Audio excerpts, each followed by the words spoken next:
And so they might be like, this is all just do whatever I saw. No, just come to this picture. Just lean my head against it every time I can. I'll just so I cried that. Thank you. I haven't gone over there though, because I don't really want to. Yeah, we keep putting stuff on there. She's coming back. Yeah. Oh, yeah, because then you have her room empty. Like, you share with Caleb, and you actually have to go outside, but it's Caleb's room with a little bit of space. Which was my old room when I was living in the house too. That's so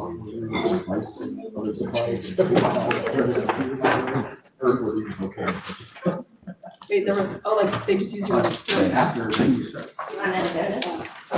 Yeah, anyway. Thank you. Yeah. Thank you. Sorry. I've got enough for us.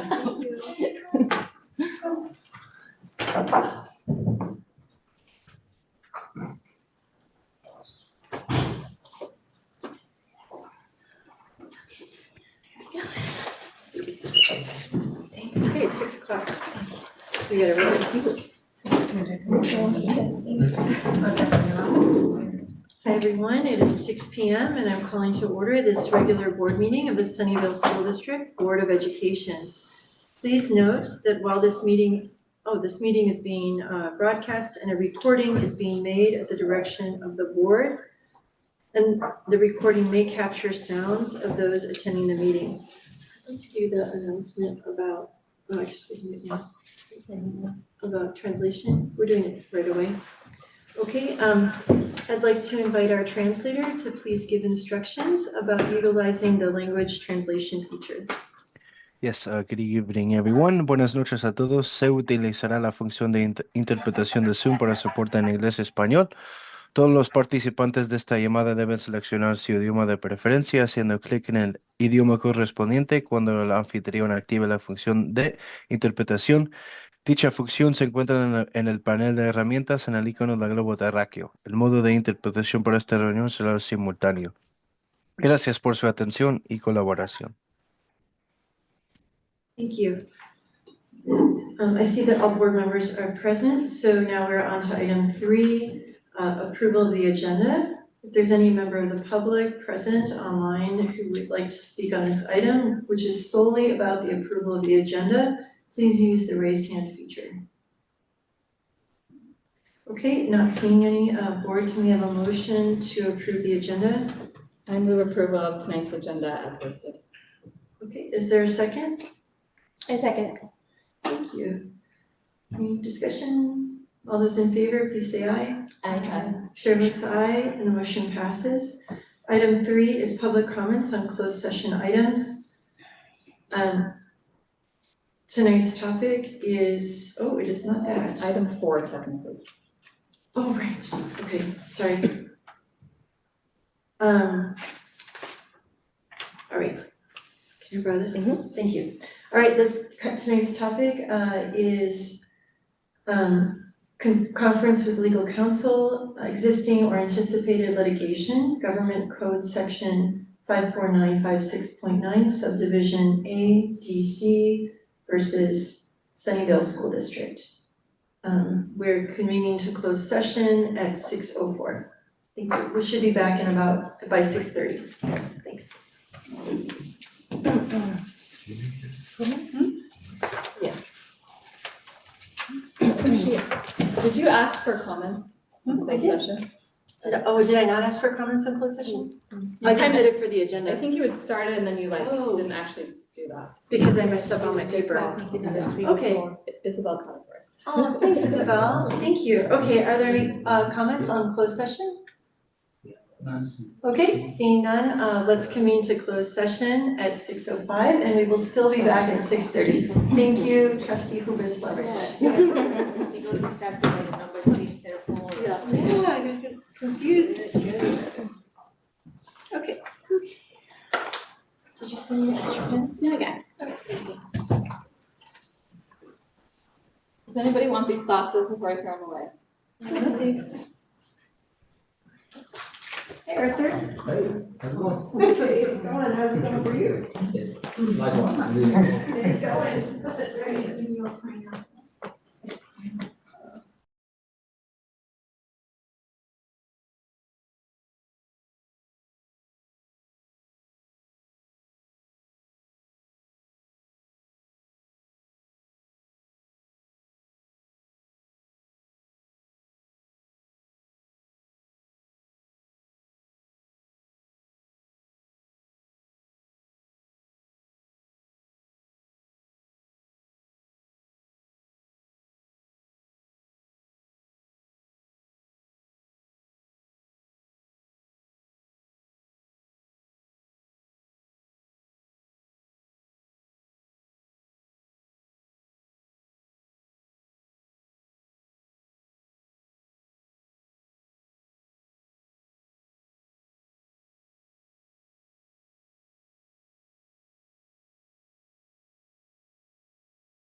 Okay, welcome back, everybody. We are reconvening open session at 6:32 p.m. For those of you joining now, please note that a recording is being made at the direction of the board and that the recording may capture sounds for those attending the meeting. The board met in closed session to discuss, moving this around. Thank you. For a conference with legal counsel regarding existing or anticipated litigation, Government Code Section 54956.9, Subdivision ADC versus Sunnyvale School District. No action was taken. Okay, we are on to item number 7, our flag salute. And tonight we are going to be led in our flag salute by Ms. B. I pledge allegiance to the flag of the United States of America and to the republic for which it stands, one nation, under God, indivisible, and with liberty and justice for all. Thank you. Also, for those of you joining us now, translation services are available on Zoom by pressing the world icon at the bottom of the screen. Now it's time for item 8, our living land acknowledgement, and Alexandra Esperon Flores, our 8th grade student, will be leading this. Please come to the podium. Yeah. Sunnyvale School District is located on the ancestral and unceded land of Mokuema Holon tribe, who have peacefully honored and cared for this land for thousands of years. We recognize that every member of the Sunnyvale community continues to benefit from the use and occupation of this land. We acknowledge our responsibility to learn from the wisdom of the Holon people, to consider how we might work to repair injustices and to move forward together in honorable ways. Thank you so much. Great, we're on to item 9, which is reports. Do we have student reports tonight? Madam President, we do not have student reports tonight, but we will at our future board meeting. So the report today. Okay, thank you. We're on to 9B, which is our superintendent's report. All right, so good evening, everyone, and welcome to our regularly scheduled board meeting. Super excited to have all of our students and staff back on our campuses, and so grateful for the warm welcome again that I've been receiving throughout the district, and I've appreciated all of our staff and how they've been welcoming our students back. So let's go to the next slide, please. Here are some of our pictures, including Principal Danielle Poe over at Columbia Middle School. We can see the warm, smiling faces of our young scholars on the first day of school. Let's go to the next slide, please.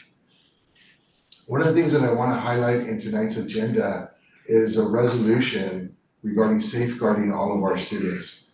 So again, this is a resolution that's far more restrictive than what we've had in the past regarding limiting immigration enforcement on school grounds and ensuring that we provide safe and welcoming environments for all of our students as well as our staff. Let's go to the next slide, please.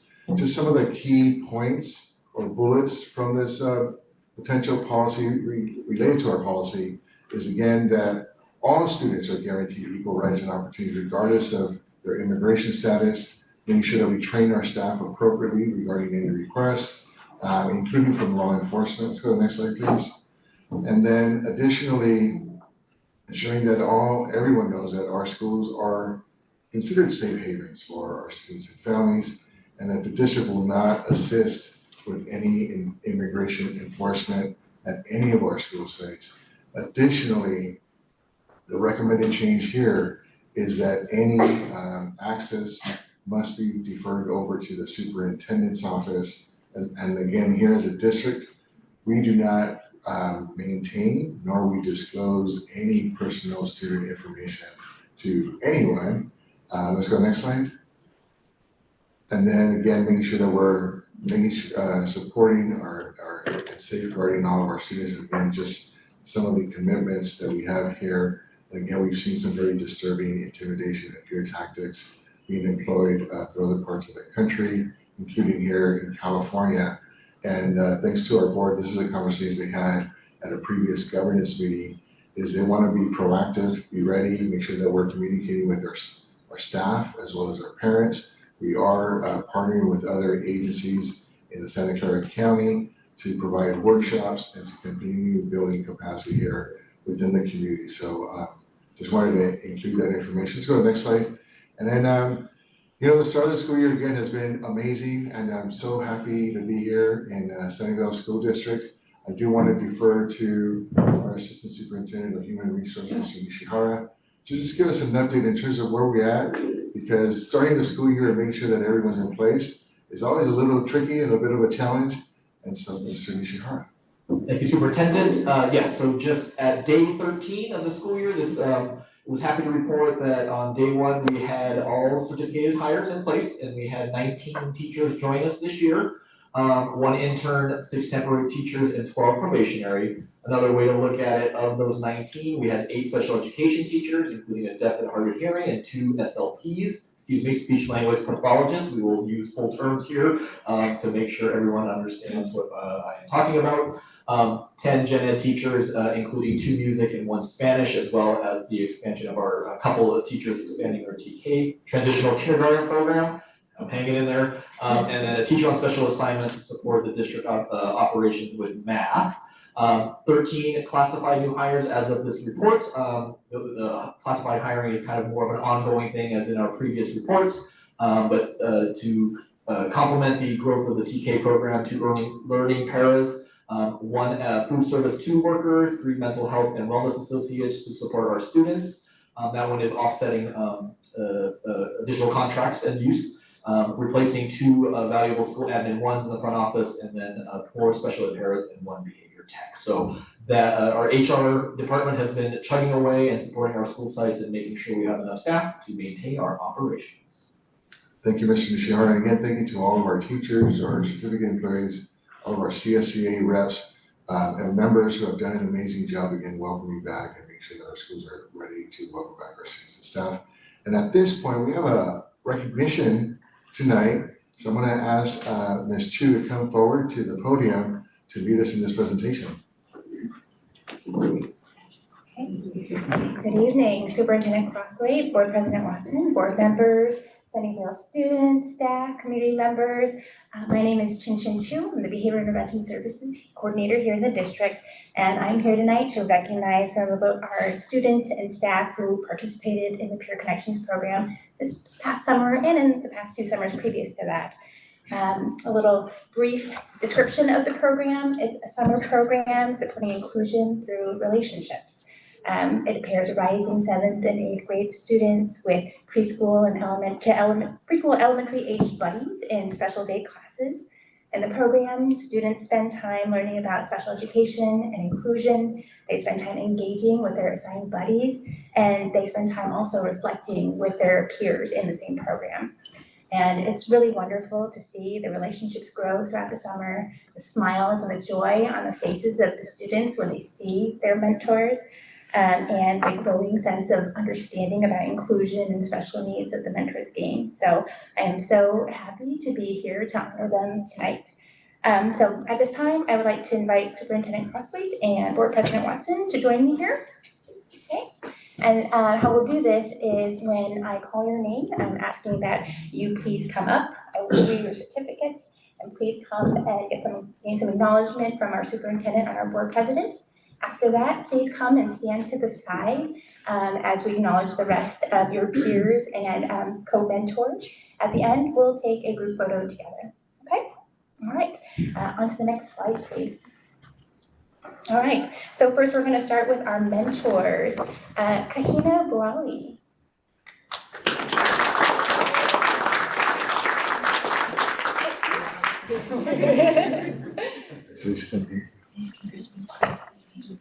Okay, and do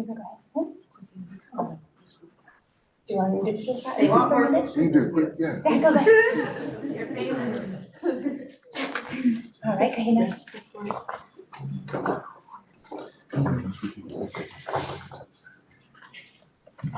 Ready? 1, 2, 3. Awesome. All right. Thank you. Okay, Michaela Dane. She's not here, but we're still honoring her tonight. Okay, yay. Alexandra Esperon Flores, who did an awesome job on our landing.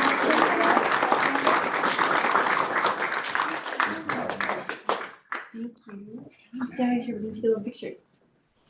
1, 2, 3. Awesome. That's okay.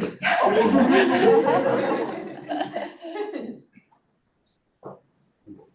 right. Thank you, Alexandra. Elisa Villanova is another mentor who could not make it tonight, but we do honor her.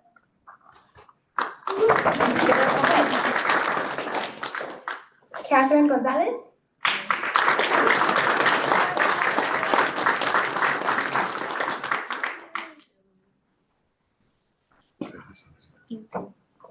Thank you. Stand right here for your little picture. All right, ready? 1, 2, 3. Got it. Thank you. Awesome. Okay. Isabella Guerrero. No. Isabella wasn't able to make it tonight, but let's give her a little applause. Michael Shu Nguyen, also not able to make it tonight, but. All right. Kashi Tenka.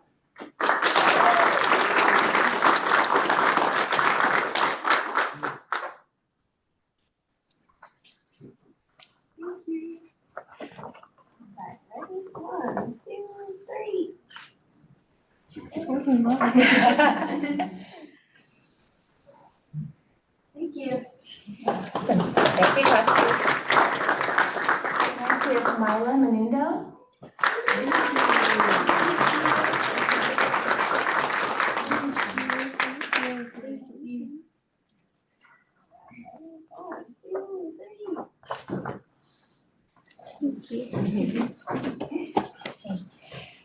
Next, Maria Mendez Urquijo.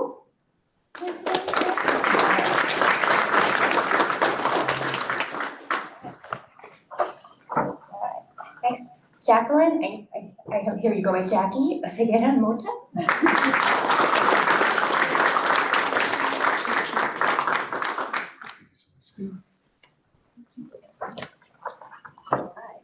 One, two, three. Got it? Yeah. Good. All right. Next, we have Jesse Rodriguez, who also was not able to make it tonight, but let's give him a little applause. Hannah Vanderhulst.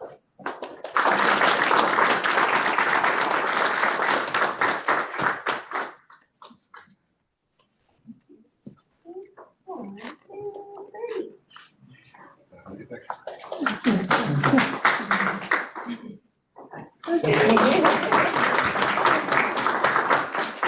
And Jaden Alexander.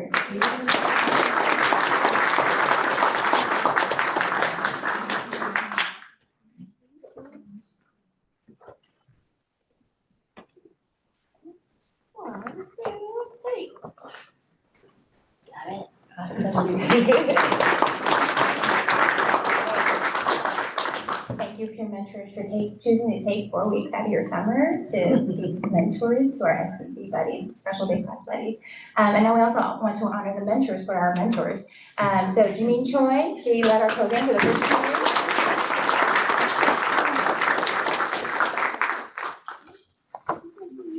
Thank you. Ready? 1, 2, 3.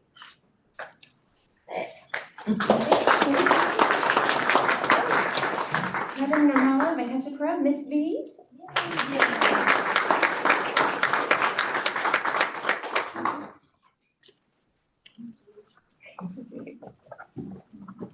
One, two, three. Miss V did an awesome job supporting the program alongside Miss Choi. Shaminda Gonder.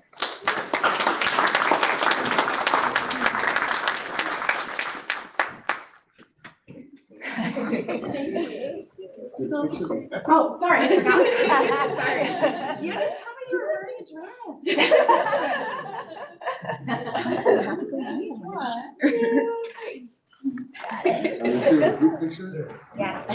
Oh, and one more, Ashley Romero Garabay, she wasn't able to be here today, but definitely want to honor her. Yes, absolutely, yes. Thank you all, let's do a group picture. Yeah. Do we need rows? Sure, let's do rows. Okay, so let's do a little cheer that thing teacher right voice. here, right? Yeah. I like her. Group picture along here. Yes. Oh, here we go. A little bit. Alright, show your awards, you worked hard for them, right, Jade, you got award up there? Alright. Which camera are we looking at? This one Okay. first. Okay, yes, Oh. okay. Alright, ready, 1, 2, 3. Check and see everybody, maybe. Brittany, you wanna come in between here? Perfect, okay. Alright, ready, 1, 2, 3. And then one more. Oh. Ready? 1, 2, 3. And then this great. Okay. And then all the families. Yes. Awesome. Not sure which one to look at. Awesome. Good job, guys. Yes. Thank you.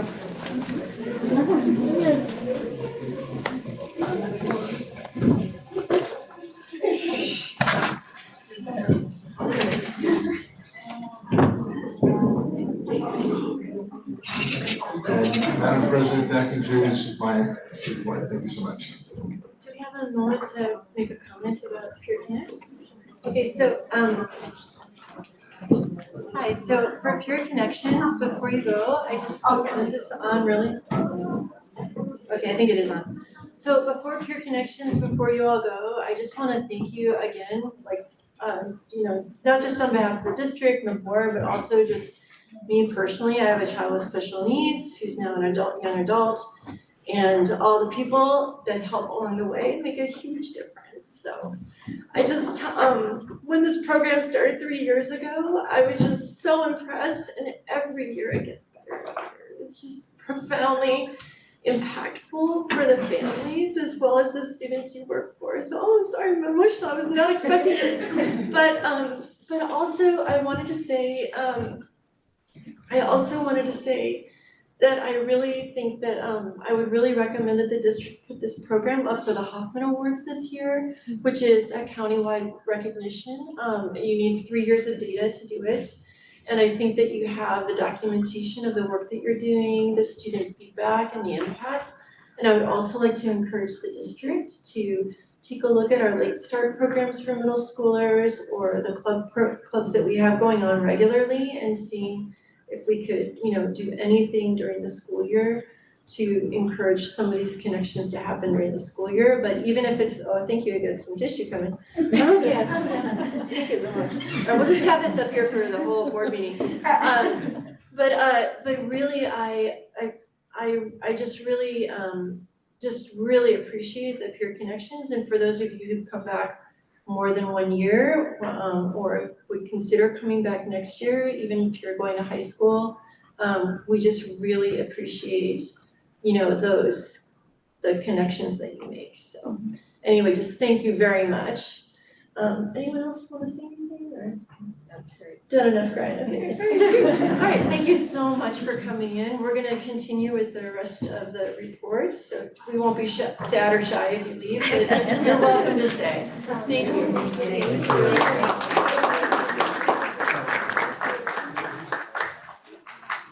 We also have a presentation to the summer programs here, or did you want to just move it down? I'm ready to go over that right now. I had it also for discussion, so. Yeah, you wanna just.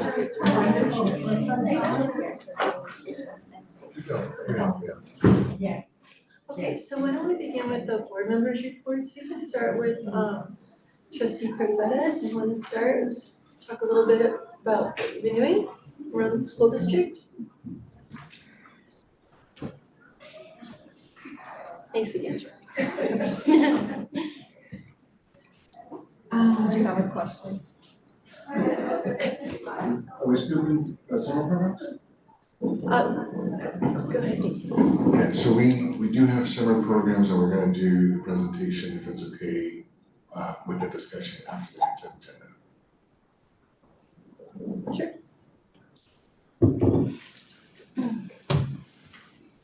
I attended the first principal's chat at Fairwood Elementary.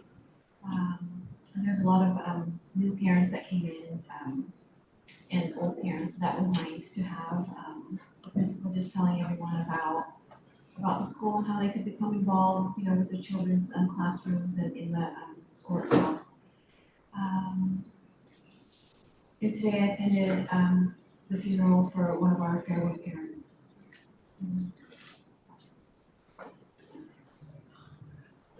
Sorry to hear that. Well, I've been going to all the back to school nights that I've been able to. I had missed last night as I had some personal things to do. One of my kids who is in college is now moving from the dorm to his first apartment, so we've been trying to deal with that and furnish everything. And last night I had to rush down. But it's down to Santa Cruz. But other than that, we've been very busy with the CLSPA, which is next week, and I think at least 4 of us will go. 4 of us will go to the conference, which is great. So far has been a success. It's looking like that. And we've been also working a lot with CLSPA, with the LAC committee, as we're ready to present what the Legislation Action Committee is for that conference, and to encourage other board members and other counties to do the same kind of advocacy that we do in our county, which we advocate for children at a county, regional, state, and sometimes even federal way for improving the conditions and funding for our schools. Other than that, I've been very busy with the beginning of the school year, and yeah, hope to see more at the school night next week. I was saying, hopefully I won't need the tissues, but I might need to get passed down. I just spent the last week sending my oldest off to college, which is just a lot. People have done it. It's lots of good feelings and sad feelings, all that stuff. So I've been gone most of the last week with that. But I was at back to school night for SMS last night, and it was fun. It's always fun to like see parents I haven't seen a lot over the summer. And for most of them, like it was their first time seeing the building, the new building, and so it was great to kind of hear their excitement about that. So that was great. And then my other piece of news, like sending a kid to college, it kind of ages you, but I think what actually is making me feel the oldest is my youngest. It's his birthday today, and he just turned 13, so I no longer have a kid. I only have teenagers. And I was like, oh, I'm old. So that's kind of all my stuff. And now that I'm kind of done with getting all this settled, kind of jumping back into all of life here and all that entails with school board and my kids and everything.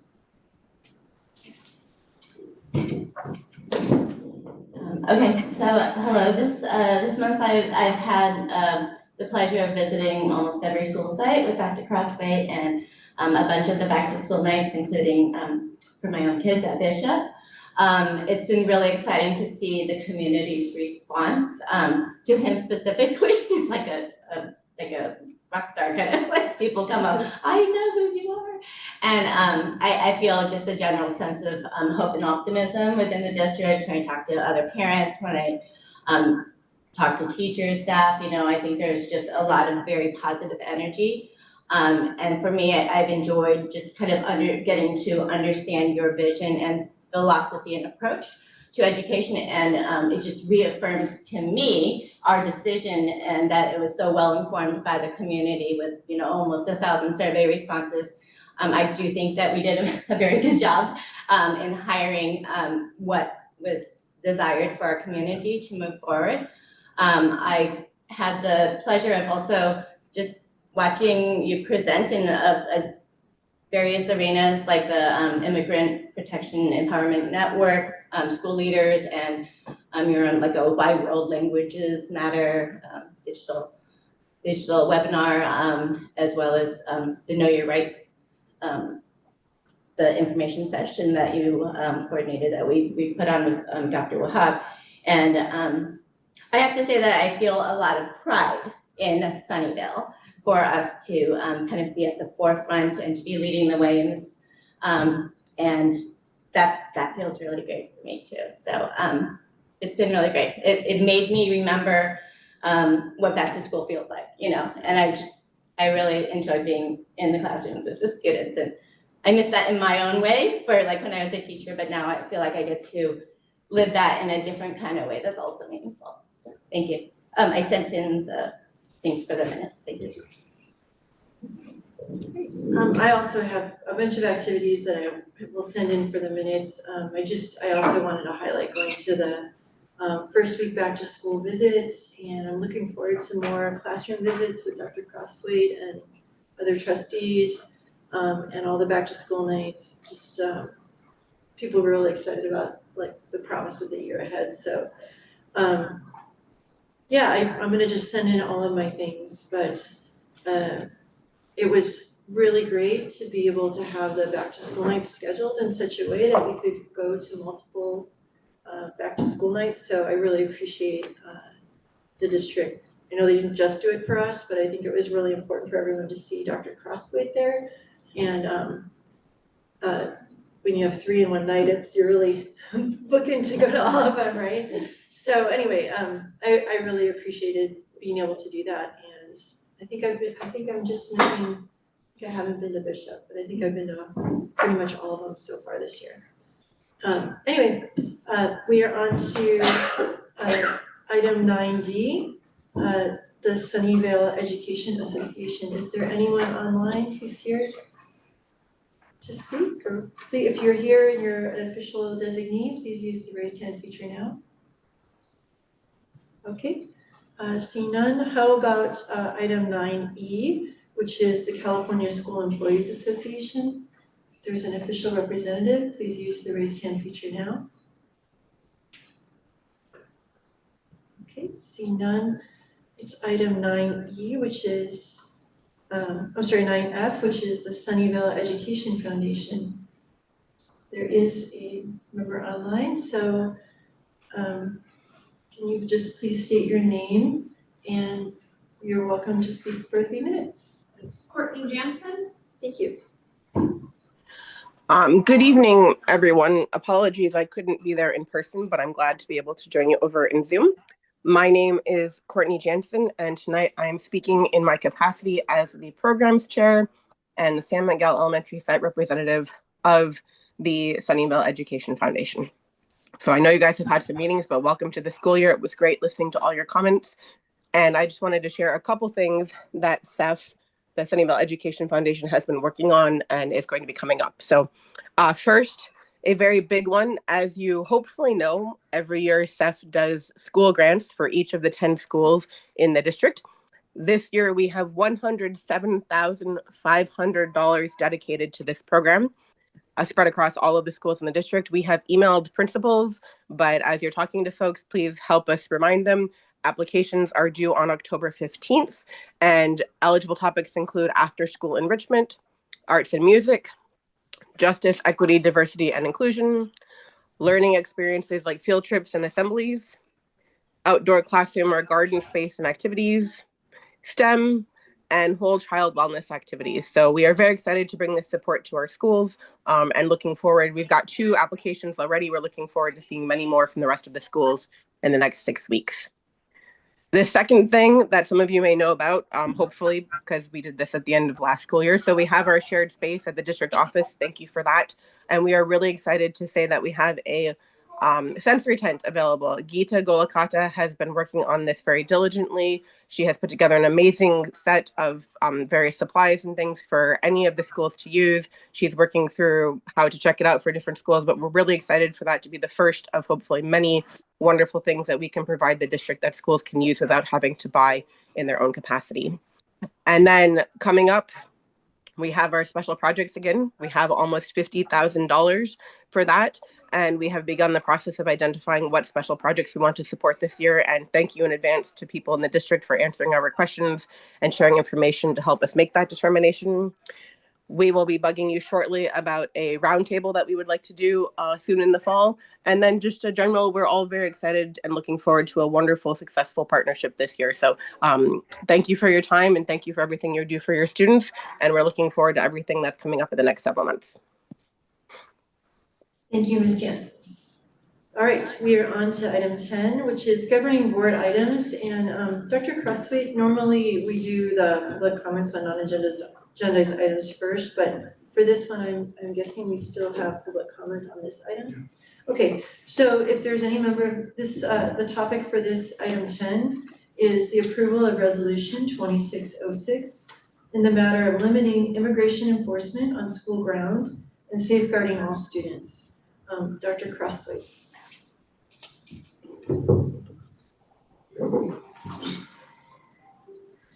So this was part of the presentation I included in my superintendent report, but based on our previous conversation about what are we doing or what additional steps can we take as an organization to protect and safeguard our students, knowing that what we've seen in other parts of the country, particularly LA, is standing out.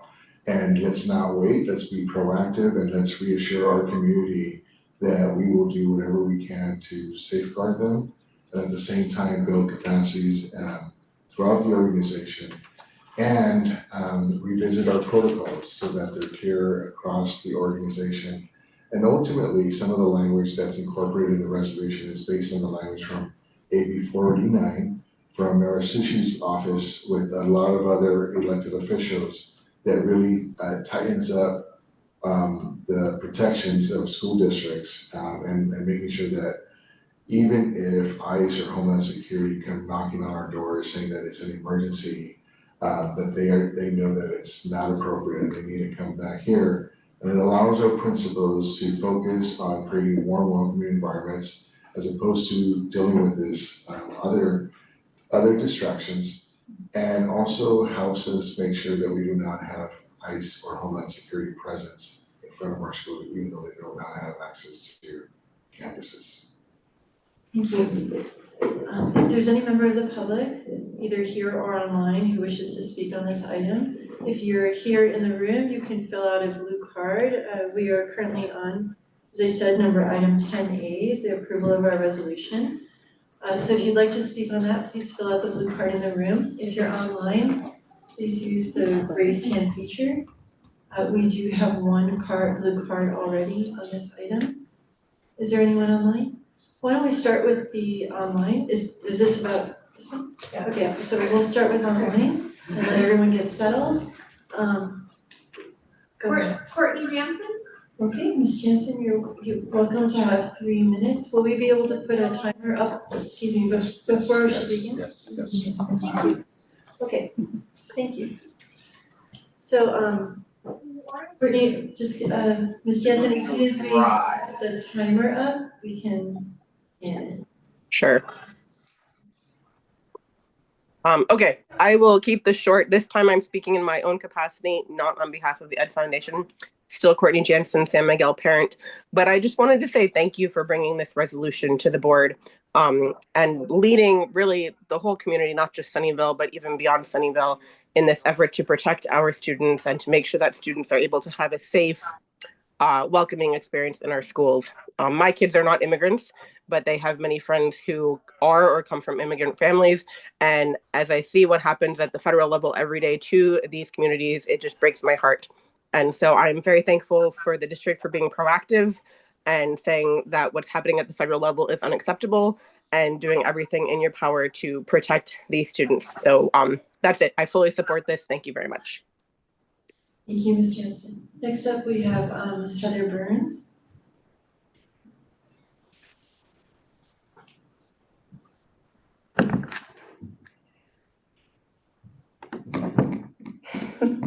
Okay, hello, my name's Heather Burns and I'm an early childhood special education teacher at San Miguel. I'm here to thank the Board of Education and our new superintendent for all the consideration and care that was put into creating the plan, in addition to all the extra work that's been done to ensure that this school year our campuses are safe and supportive to all of our students and families. Thank you for listening to the concerns of our teachers, our amazing school support professionals, and our incredible families in bringing forth such a positive change so quickly to start the new school year. It's obvious that you've been working hard this summer, and I just want to acknowledge that we all see the work that you put into ensuring that there are now Know Your Rights materials, including red cards and yellow cards and other stuff accessible to our families. We see that you've been working hard to create new relationships and alliances with awesome community partners like Amigos de Guadalupe to provide Know Your Rights trainings and supports to our immigrant families. And it really makes us feel confident that the district is really now all in to support our immigrant families and is not going to leave any stone unturned or leave any of our students or families behind. Thanks for your work to ensure that our strategic plan about our students' belonging isn't just something that is put down on paper to meet a requirement, but is something that you truly embody and are systematic and deliberate about doing the research and putting into the work and effort to actually accomplish it. Thanks so much to our board for all you're doing to support our community. I just wanted to say that we see you and appreciate you so much. Thank you. Thank you, Ms. Burns. Next up, we have Ms. Jessie Jurek.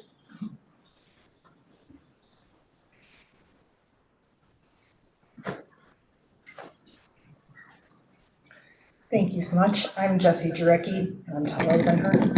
Okay, I'm a mother at Vargas and formerly of SMS and future as a SMS.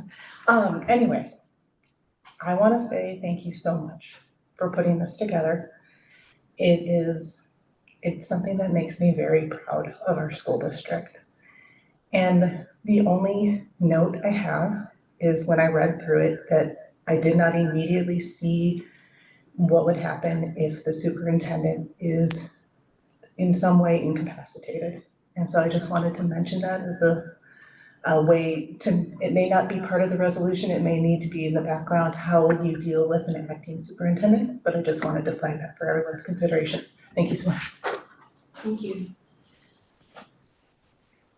Okay, so board, any discussion, questions, ideas? We need to make a motion, this is an action before we talk. Oh, it is an action item, thank you. Okay, so board, do we have a motion? I move that we approve the item number T10, 10A, the approval of resolution 2606 in the matter of limiting immigrant enforcement on school grounds and safeguarding all students. Thank you. Who would like to second this? I'll second. Okay, Michelle seconds, thank you. So we can chat for a minute, ask any questions, thoughts? Becky? Yeah. Trustee Chambers. Yes. So this is one of the areas where I have been really proud of our leadership here. A month ago, Dr. Crossway and I, for the first time, had joined the Immigrant Protection and Empowerment Network. And then the following month, he was presenting at that same meeting learnings from Southern California and bringing forth this resolution, the concept, in a room, in a Zoom room with a bunch of other superintendents from this county. And there were so many questions about, oh, how did that work? That sounds like a great idea. And that was really, like, I felt really proud of Sunnyvale and of our new superintendent for leading the way on that.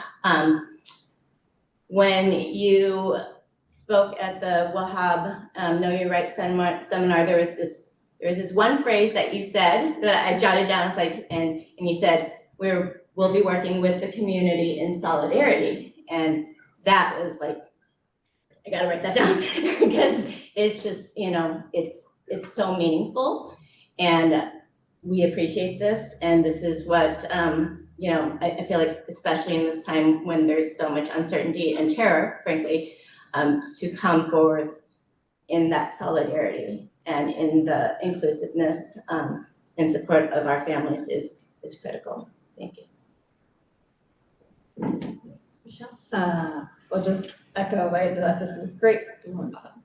And I think just for the last question, I think it's like just the superintendent's office, so I think we're covered, or do you feel like there needs to be a change to cover what Jesse's referring to? Yeah, so it's a great question, and based on the language of AB 49, it's basically the superintendent or designee. We didn't spell out designee, but it's understood that it's under the superintendent's office at the time.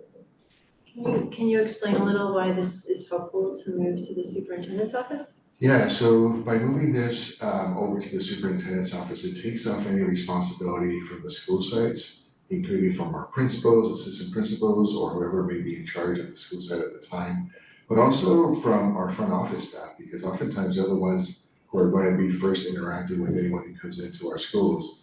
And it also minimizes and eliminates any possibility of us not following our protocols, right? And ensuring that people just know, just like if it's media, defer them back to the superintendent's office.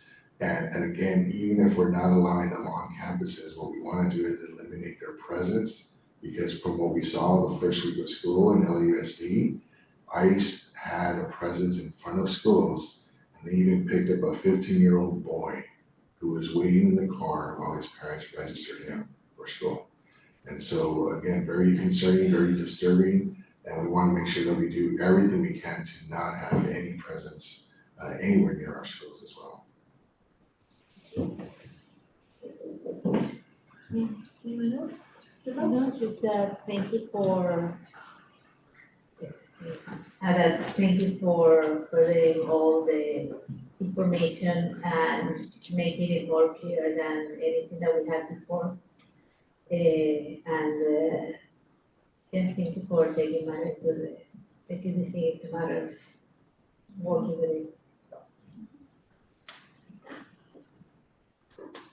I agree with everyone. I just wanted to say thank you for leading the way and making protocols and keeping our district safe for everyone. And I wanted to thank you all for coming to say thank you to us because you're busy and you're here and you're saying thank you, and we really appreciate you too. And I just had a quick question, how will we be publicizing this to the community to like let people know, not just that we passed a resolution, but what the resolution means and the impact of it? Yeah, so we'll be working with our communications team, also known as Leah. But separately, we actually already have a draft presentation to share with our site administrators, ready to get translated so that it's also available for parents. And we'll be asking our sites to also have presentations for their staff as well as parents. And then separately through our communication is make sure we update, we have a landing page that has all of our resources and using that. But make sure that we have multiple ways of reaching and sharing this information. And then earlier today, Aaliyah set me up with a local reporter who also was asking and working on a possible story regarding what are school districts doing, if anything, proactively, given what we've seen in other parts of the country as well. And I just want to say, this is not my work, this is your work as a board of trustees, because you're the ones who had these conversations. I think it's our job to help respond to the direction that you're providing us. So this is as a result of your leadership, and you probably will be the first district in the county to have more restrictive language in terms of these protocols as well. Okay, board, are we ready to vote? Okay, all those in favor, please say aye. Aye. Chair votes aye and the motion passes. Thank you. All right, so now we're on to public items, public comments for item 11, public comments for non-agendized items. And I had to go back to another section. So if there's any member of the public here that would like to speak on an item that is not on the agenda, this is the portion of the agenda to do that. There is one person online.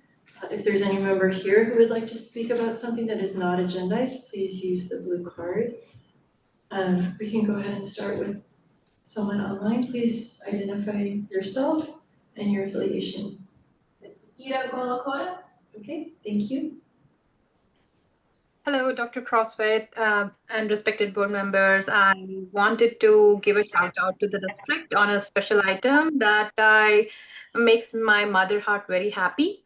My son, who recently turned 8 years old, has been raving a lot about several items offered in the cafeteria over summer and during the school year. And I've polled some parents about if they are hearing anything about their kids raving about things. The dumplings, the scones, a lot of other items are getting big shout outs from the kids. So Sunnyvale school district has really upped its game, it seems. My son is not a picky eater. He's not really going to comment on something, but there was one day I specifically remember, he never shares anything about school, by the way. So it was very noteworthy that he came and told us that he had a triangle shaped cookie. It was very tasty and he wanted to find out what it was. And he told us the next day he's going to go and find out with the person in the cafeteria. And he came back and told us that he found out that it was chocolate scone and he forgot by the time he came to the desk, and then he went back again to find out what it was so he can remember it well, and has ever since been asking me, how do I make it? I really like it. How do we make it? So, I mean, it's really heartwarming to see that the creations have really captured the kids' attention and also being loved by the children.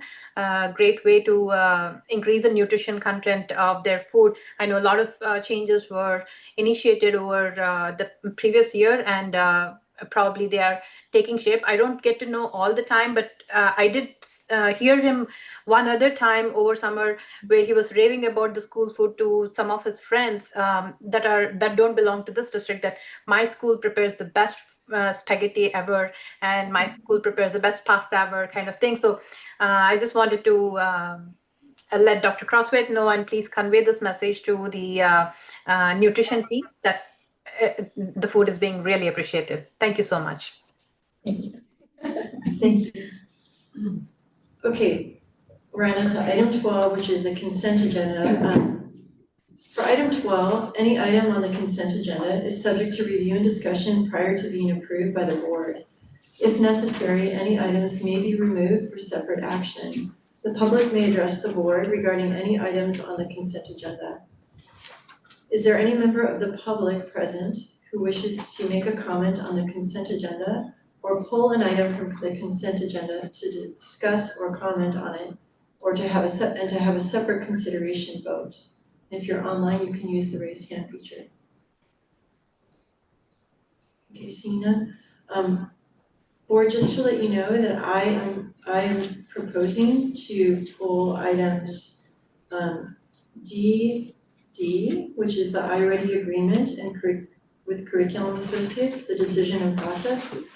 And then also item DG, which is Elevations RTC boarding school in Utah.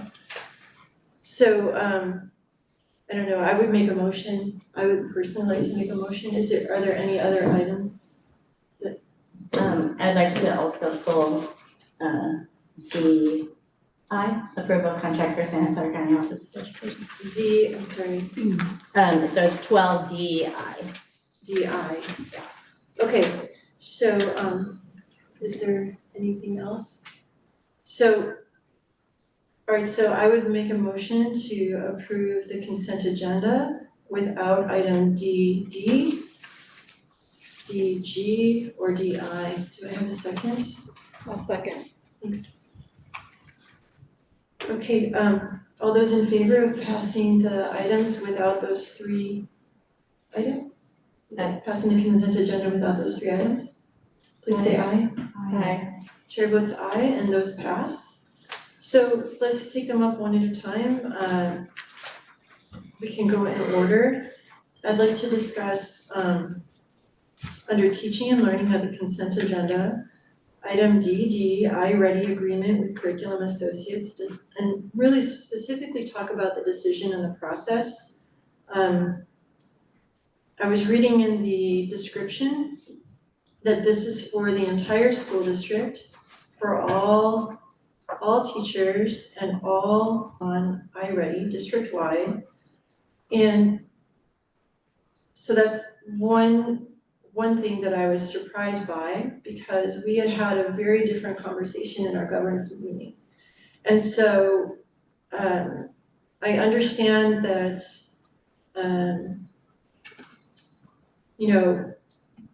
we as a board have never, I don't have anything, I just want to make it clear, I have nothing against iReady. We as a board have never been given a presentation on iReady or progress monitoring. I believe that we repeatedly asked for progress monitoring, whether it was Lexia or something else. We wanted to have a discussion about progress monitoring last school year, and we had other things to talk about, so we just have never gotten it, and we were told, oh, well, there'll be something in the fall. But when it came to us in the fall, we had a conversation with Dr. Crosswaite, and Evelyn, I know you weren't here, but the discussion really came down to best practices. We haven't had a progress monitoring tool. A couple of, I think last year, Sherry Chase had used Lexia as one model, but if we're gonna do a pilot of anything, probably the best practice is not to do a pilot of just one thing. And the idea would be, otherwise, at the end of that time, you would either have to start all over or just adopt that one. And I think, we were just really comfortable as a board and as a governance team with the superintendent that a one product pilot was really just not a great solution. And teaching and learning was in the room and at the table during that discussion, and did not really speak against that idea at the time.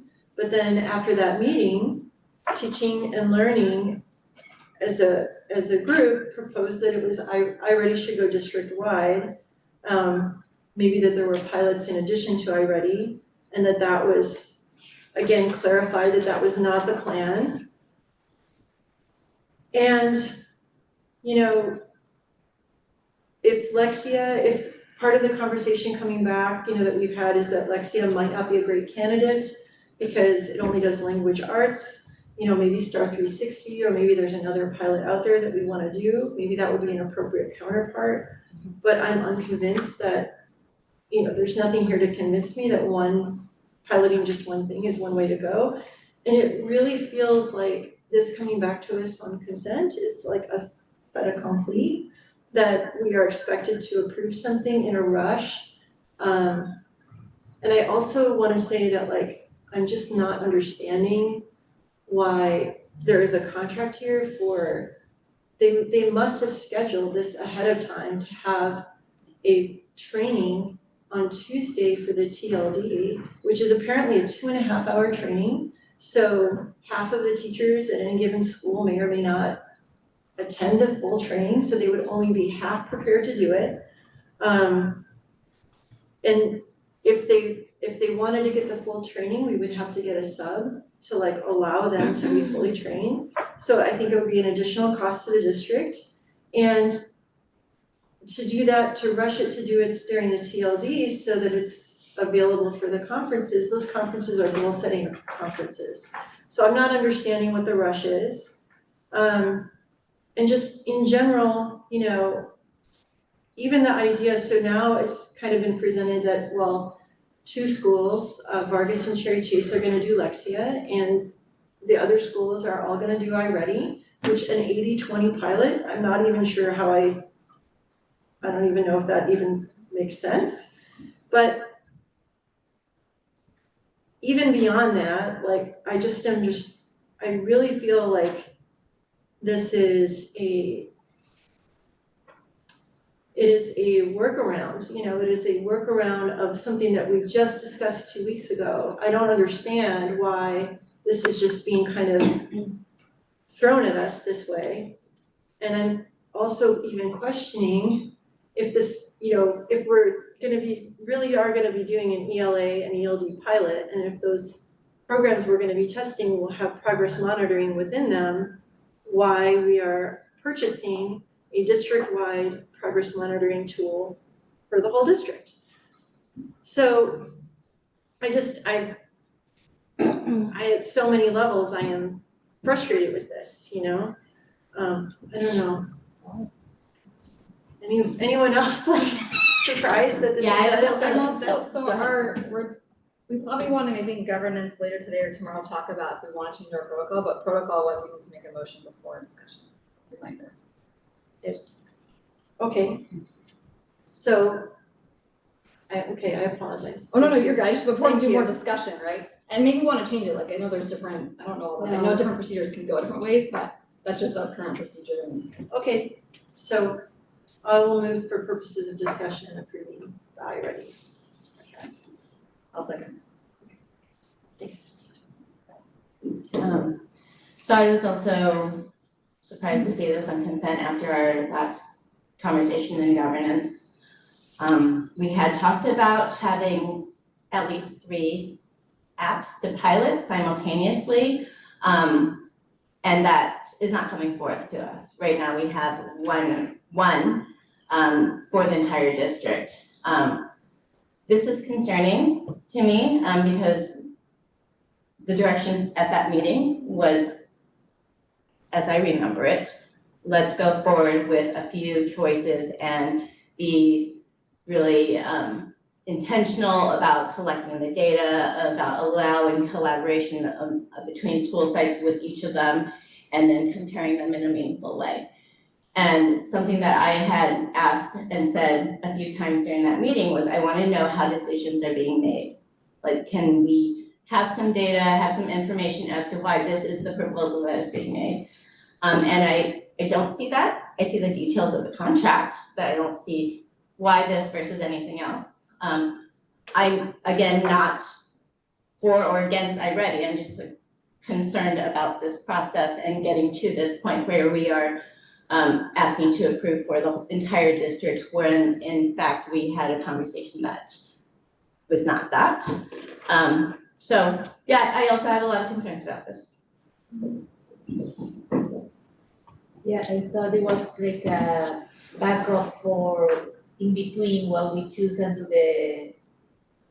I thought that was what it was understood, that everybody was gonna use it while we don't, except the people who was gonna be doing the piloting, but not everybody. I mean, like, everybody else who is not into the pilot was gonna use it as a default. But then again, it shouldn't be like, right now is a contract for the whole district.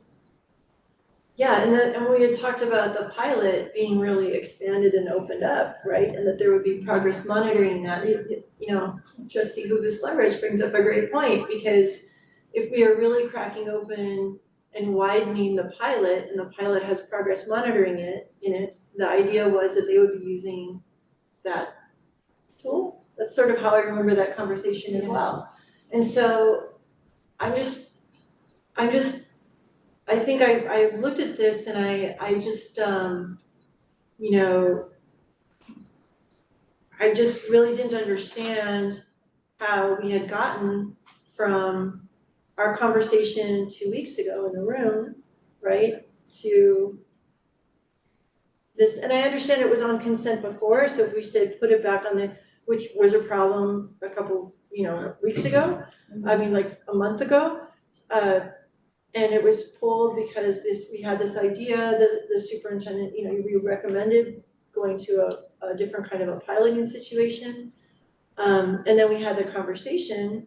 So I understand that, like, well, if we said just put it back on the agenda, it just went to where it was before. So I'm not critiquing that too much. I just am feeling like this is the way that, like, the board, I just want to state that, like, we had a conversation previously in a governance meeting, and like we as trustees, like, we have the word trust in our title, right? And we have a job to do here, and we are a governance team. We are not like, and no one of us has any authority, but like we are supposed to, like, with the superintendent, be making decisions together, and we're representing the students and their families, but really the students who cannot even vote for us.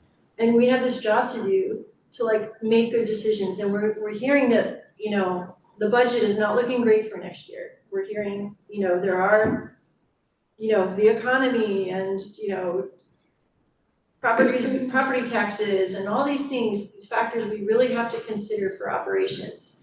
And so the public puts trust in us to, like, make good decisions for how our kids are gonna do, and trust us with the money, with the fiscal oversight. And so, like, just ignoring our collective decision, and then additionally just saying, pay this money, you know, and we just want you to pass that. I find that profoundly disrespectful to democracy and to the work that we're trying to do here. So it's, like, very undermining for the whole process, for the whole community. And so I really recommend that if the district really wants to go with just iReady, come in and present it to us.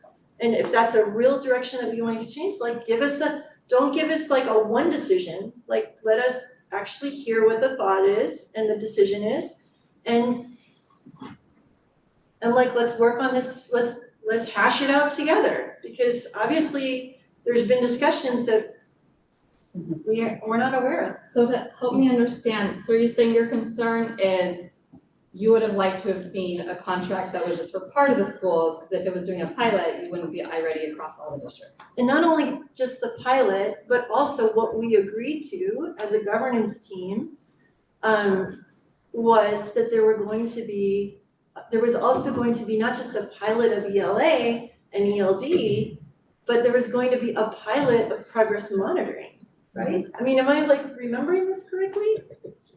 I mean, I don't remember, so my memory was more just like we need stuff, and so we're just gonna try some different things, so not necessarily official piloting or whatever, right, like, but just that we need different things, so yeah, why don't? Go ahead. Yeah. So you're all bringing up some really good questions, and yes, we did use the word pilot, and yes, I did say more than one, right, to have a real pilot. Initially, the conversation was just focusing in on 1 year of using iReady. And I came to you and I engaged in a conversation with you about exploring the options of more than one platform, aside from iReady. Unfortunately, we probably need more time if we're really gonna commit to doing more than one. There are 2 schools who are interested in also exploring Lexia. However, it's not necessarily exclusively Lexia. They are interested in using Lexia as well as iReady. So the numbers that you see on the agenda item for the entire district, it is the entire through elementary district, right, in terms of those numbers, because those 2 schools are planning on using iReady as well as Lexia. But I also want to communicate something to you, is I never want you to feel pressured to make a decision that you're not ready. If you need more time or more information, as a superintendent, my recommendation is to pull it for future consideration, and we will handle that on the back end. But to your point, a pilot program should be more, because the question is then, if we use iReady and we're not happy with it, then we're gonna go through another process at the end of the year as well. So that is a challenge. I think the other challenge for us too is that we do need formative assessments and some data that engages with conversations. It doesn't have to necessarily be iReady. I'm not married to any platform or vendor as well, but we are, from what I'm hearing from our staff, including teachers, is there is a need for data to drive some conversations, to be able to bring teachers to collaborate in a more formative or more formal structure with some protocols. And so maybe we are putting some things in place without having everything else that we need to have a comprehensive assessment process.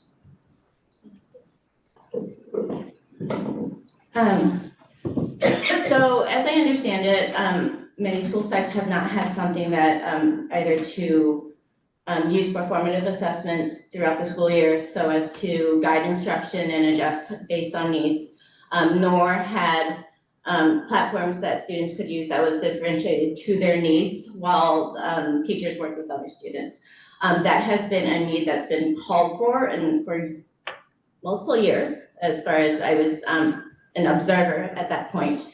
And what I was hearing from teachers who were not able to serve their students because they were not allowed to use any platforms at all because there wasn't one that was approved, a lot of frustration. And so now, like, I understand this urgency. I actually could not imagine teaching and having such a wide range of abilities, as in like a Bishop classroom, and not have something that is like actually differentiates and meets that kid's needs, like, you know, that pushes them that zone of proximal development at that time so that I could spend more time with other students. And so I understand the urgency, but I also saw, if I'm not mistaken, this the training for iReady was scheduled to take place in that first PD section before school started. And it had not been approved, like iReady had not been approved yet by the board. So I'm really concerned about this process when we're like getting ahead of the process in which we're asking for evidence, we're asking for how are these decisions being made, bring us, you know, information, why iReady versus anything else. Like I don't know about these platforms, I would like to know more. Why did we choose this? Is this a good, was the cost also? Like, you know, like there's so many questions.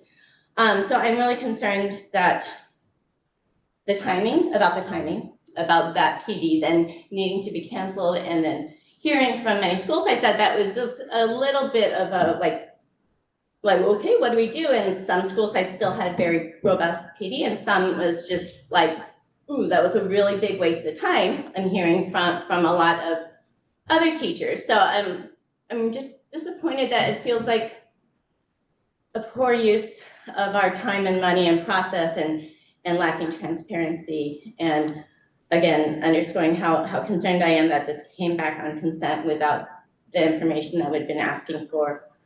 So I would like to take your recommendation and not Yeah. approve it or pull it in whatever way that makes sense. Let me pull it and I'll take responsibility for putting it on consent. I know that it's something that we're still working on in terms of the format of the agenda.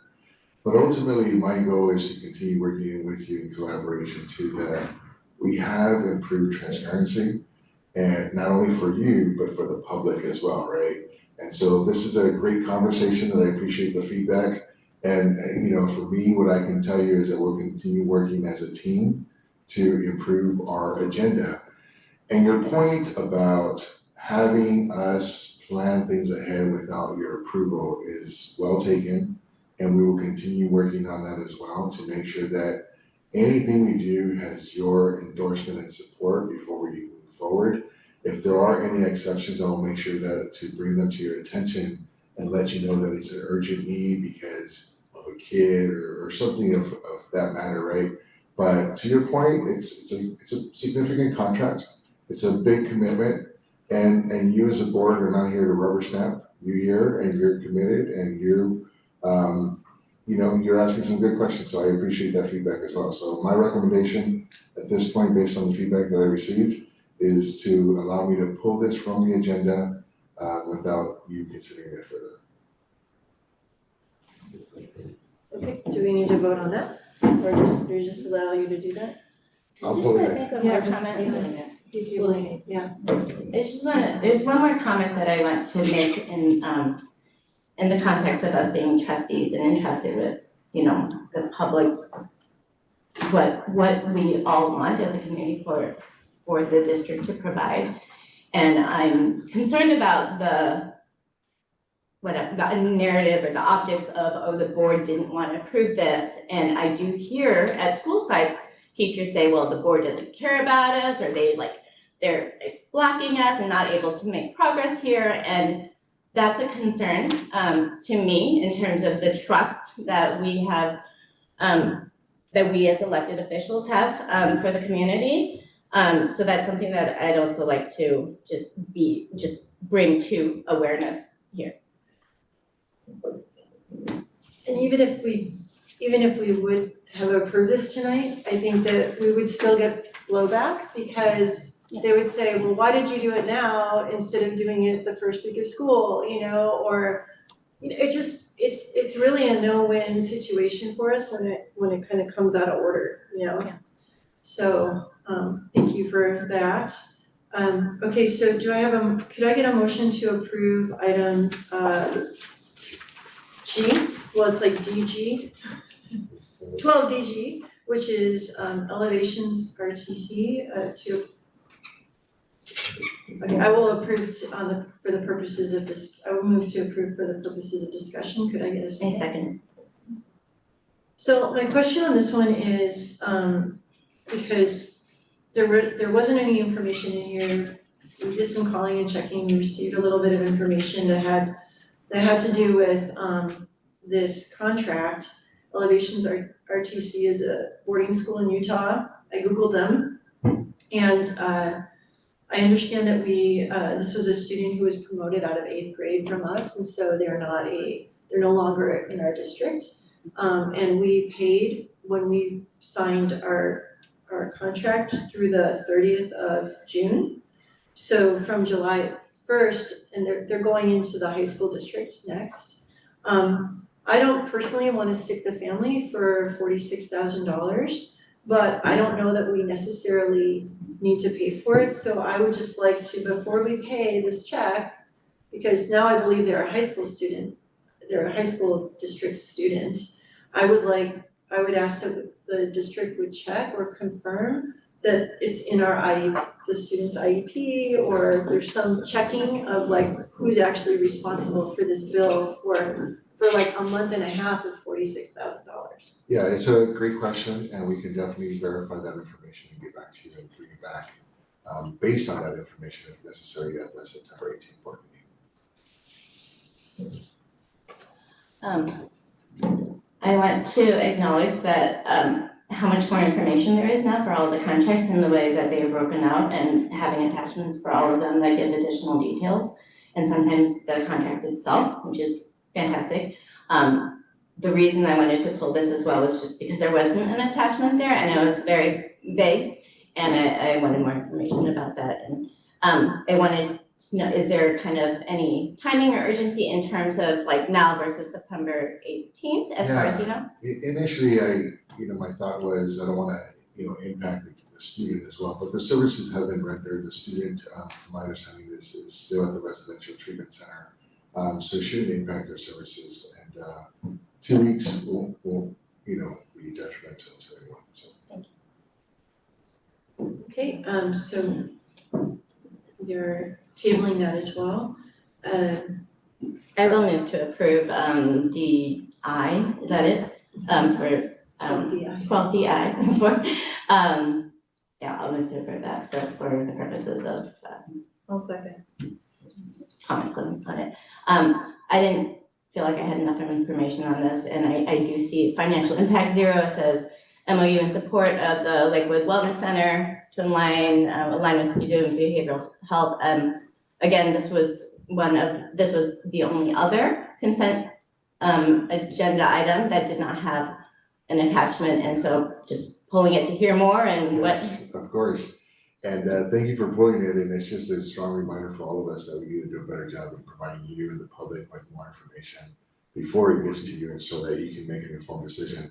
I was able to check with staff, and the MOU is through the Santa Clara County Office of Education to provide space for the Wellness Center at Lakewood. There is no additional cost from our end for the MOU, and my understanding is that there was also question about whether Santa Clara County Office was going to be able to provide staff, but they were able to secure those additional fundings for that staff, which is good news for us. So this MOU just basically allows us to continue that work with them in collaboration. Moving forward though, I do need to make sure that we have these details included on agenda items. Any other discussion? We're comfortable approving this? Okay, all those in favor, please say aye. Aye. Chair votes aye, and that motion 12DI passes. Thanks. Okay, we have 2 discussions. Since we have for item 13, there's 13A, discussion on governance, and 13B, discussion on summer program. Since we have people in the room from the summer program, would it be possible for us to amend the agenda to reverse those 2 and talk about the summer program before governance? Who approved the agenda? I think I have done it. So I make a motion to, I don't know the numbers on how long. 13A and B. Switch 13A and B. Second? That was Peggy. Oh, I second. Okay, all those in favor, please say aye. Aye. Chair votes aye. Okay, so let's do that. So let's talk about the summer program. All right, thank you so much. So I'm gonna call Jonathan Wallace to assist, and Ms. Chu as well, right? All right, come on up and give us a brief update regarding this year's summer program and ESY. Absolutely. Good evening, Superintendent Crossway, Board President Watson, board members, public here and online. So we're going to do a brief presentation about our summer programs that concluded this last summer. A couple of our goals in our summer program is to increase student access to student learning during summer, but also to strengthen our partnerships. So the 2 partners that I'm going to briefly mention today is the Fremont Union High School and Stanford. So the Stanford Teacher Education Program. And also we have a representative, Ruth Ann Stanza, who is the clinical director of the Teaching Education Program at Stanford and has partnered with us, I think, for about 10 years or so. I'm also going to highlight a little bit about, a little more, I think maybe 10 to 12. Our after-school program, KLES, that has been running for, I think, the last 3 years in summer. Some of our work on summer on inclusion, and then how we hope to measure the impact of our summer learning. Oh, and I realize I'm not moving the slides. Oh. Next slide, please. Thank you. So these are our different programs that we had this summer. Oh. So we had Allies and Bridge to Algebra, which both are partnered with Fremont. So Allies has existed for a while, and it helps bridge our middle school students that are graduating going into high school, and gives them some of the study skills, work skills, introduce them to the campus, some teachers that are there, and generally help that transition. The new addition and partnership that we added this year was student recruitment around Allies. So we'd have a couple conversations with Fremont earlier on, and we were talking to them about which students have been recruited by Fremont in the past few years at Allies. And we saw that it wasn't necessarily all of the students that we think could benefit most from this program. And so in partnership this year, we talked about the goals of the program, met with our principals, and then we ran our list, and we did our own recruitment so that we're actually targeting the students that we need. So looking at historically underserved students that in the middle schools are going through the MTSS process. So both sites, their outreach and then also our district outreach here made personal phone calls to these families, and we're able to sign up. So we had 73 students going to that program.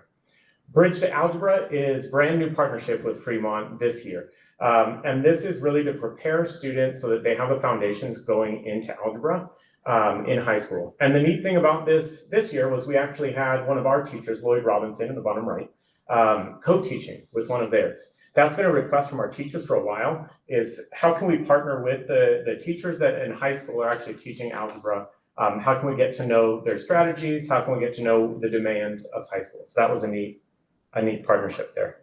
And then finally, our largest program, Summer Explorations, which is partnered with Stanford, and also our ESY program. So we had totally 816 students with Summer Explorations and ESY. Next slide, there we go. These are our summer numbers. You've seen this from last year. So these are the numbers over the year. This year I did include, so it looks like a big jump, but I included ESY in this as well.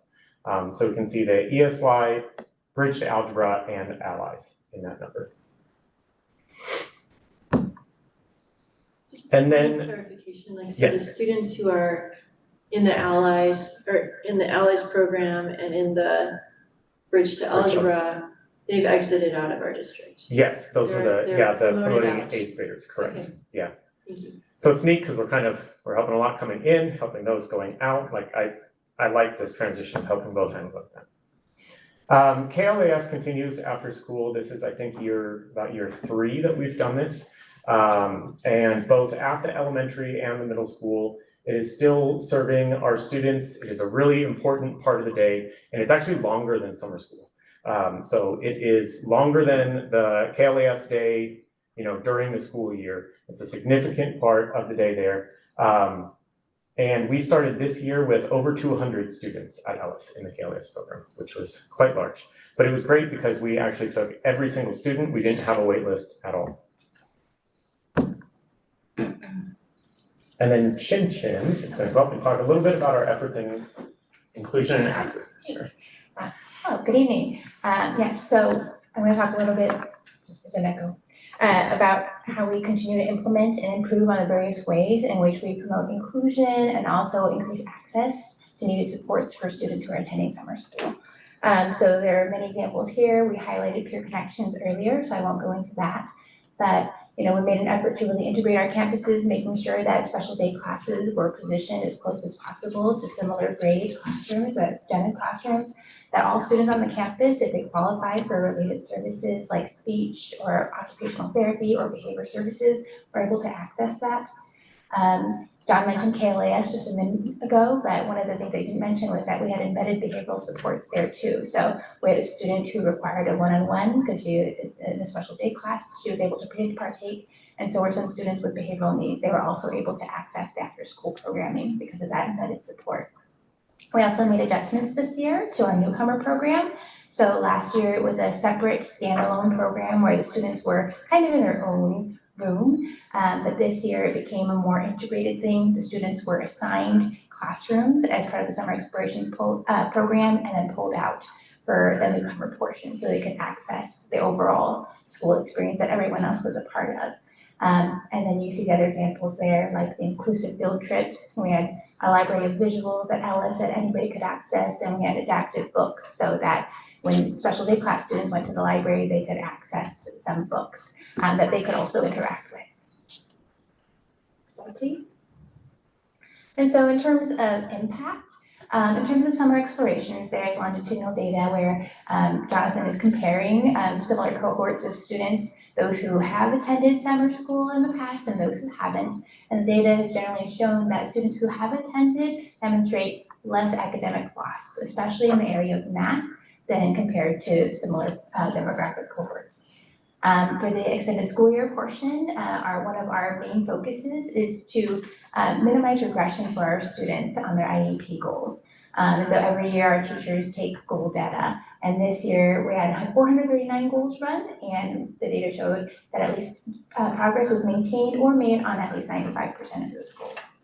And then, of course, referring back to our partnership with Stanford, there's definitely an impact there. Our students who attend summer are able to benefit from an increased adult to student ratio. They're able to maybe see themselves as a future educator. Sunnyvale contributes to the creation of possible future classroom teachers, and we enhance that pipeline between Stanford and Sunnyvale for teacher hiring. And we hope to continue to examine the impact of summer through various means like student surveys, family surveys, teacher surveys, as well as interviews. So in closing, each summer, I guess every January actually, we start planning, we look forward to serving with our students in a variety of new ways on improving the past practices that we've had and also exploring new possibilities to make things even better. So we're going to continue to work to refine our partnerships, both with Stanford and with the Fremont Union High School District, and look forward to ways that we can continue to positively impact our students. Thank you. Also, just one really quick fun tidbit. The call-in earlier about the delicious food, I'm wondering if that was one of the students that I messed at the bus stop. So I went a couple days in the beginning just to make sure that buses were running great and everything. And one of those students was sharing after day one, his favorite thing was the food. And he just kept going on and on about it. So I was thinking this whole time, oh yeah, I think I met that student. It's great. I had those chilaquiles also. Dr. Crossway and Board President Watson and board members, I just wanted to take a brief moment to once again extend a great deal of appreciation for the partnership that we've had for over 16 years. I'm Greg. Really attribute the success for our teacher candidates to the Sunnyvale School District because we launched their first experience with your students, most importantly, as well as with teachers from your school district, integrated with teachers that have graduated from the Stanford Teacher Education Program. And that combined effort truly makes a difference for our students to launch their experience into teacher education. And I think most importantly, your students, because they do get an opportunity to have 2, sometimes 3 teachers during summer. So again, thank you so much for the time and energy that it takes to put together summer school. I can't thank enough the team of Jonathan and Christina and Chin Chin who helped create this environment that is so inviting for kids and for our student teachers and for the support of the district office staff and schools. So thank you, looking forward to planning 26, 27. So thank you. Thank you. Okay, so now it's time for public comment. There's no motion needed because we're not approving anything, but if there's anyone here in the room who'd like to comment on summer school in Sunnyvale School District for this past year, you can fill out a blue card. If there's anyone online, please use the raised hand feature now. Okay, seeing none, board, would anyone like to open up the discussion or comments? Is it, actually trustee Herbis Leverage, sorry. We're friends. Well, thank you for putting it together as always, although sorry, I know that it's the place of the president who thank everybody. Yes, it was, as usual, I didn't have the time to go this year, the day that it was supposed to happen, I was out of town. But I know the vibe and I know all the very great things that happen. Just that, you know, every year we do intend, and I understand that every year it has been a struggle to find enough teachers, enough time to do a longer period. But every year we do want to see it or picture it as the way to achieve at least taking maybe half a year or 1 year of improvement academic in our students who are behind, and that's how we normally envision. But so far, it has been proven that it's complicated to achieve that goal, and we never get there. And we hope that one day we can actually have that very strong program that we wish, like, well, if they couldn't make it during the year, the school year, at least they can come to summer and come and not be behind next year. So if we can keep trying to have, you know, whatever it is that we need, that would be great. Trustee Shanbruster. Hi, so I was able to visit the program, and I thank you, Dr. Valentine. I see in the back she took us on a wonderful tour. I had never seen summer school, Sunnyvale Summer School, all the different aspects of it, and it was really wonderful. And I thought to myself, especially seeing all the new Stanford, like just beginning the teaching experience, like what an awesome experience that is.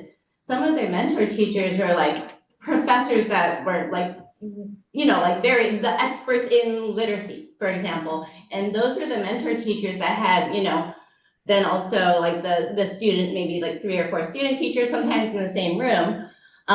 So I was thinking as a teacher, that would have been really awesome to see that kind of instruction model. But one thing that I did note was that there was a lot of adults there and not that many students. And so I wonder if I wonder if we're serving our students as well as we should, as well as we can. I wonder if we're using summertime in a way that's actually efficient and in a way that we can move us towards meeting that promise of preparing students for high school and beyond. Because what I did hear just now, and thank you for the presentation, was that there's no regression, less regression, right? Less slide for those students that participated, but I didn't hear recovery and intervention. And this is, I feel like summertime is like after school, summertime, these are like very, very important parts. If we have students that are not literate and are entering 6th grade, like, let's get them closer to literate. Let's prepare them for high school so that they can be successful going forward. So my big question was how can we really support the students that need the support, not just to prevent slide, but to recover academically and to make some movement there, and just more students. I feel like we could support a lot more students. Yeah, I asked in the packet review, just to add on to that, I asked how students were invited, and when we understood that it was a very limited number that the schools could recommend, right? Like one student from this school at this grade level, or like it was extremely limited. Is that accurate? Not entirely. So we target our priority demographics. So we're looking first at our English learners, foster youth, you know, the usual demographics that we're looking at that we have underserved. And so I allocate. What's a little bit challenging is we're in the process of hiring teachers at the same time we're recruiting students. And I never know exactly how many teachers we're going to have. And so it's always kind of a guessing game, hedging, because the worst thing to ever have to do is to tell a student we can't serve you because we don't have the space. And so I have to, it's a very delicate balancing act.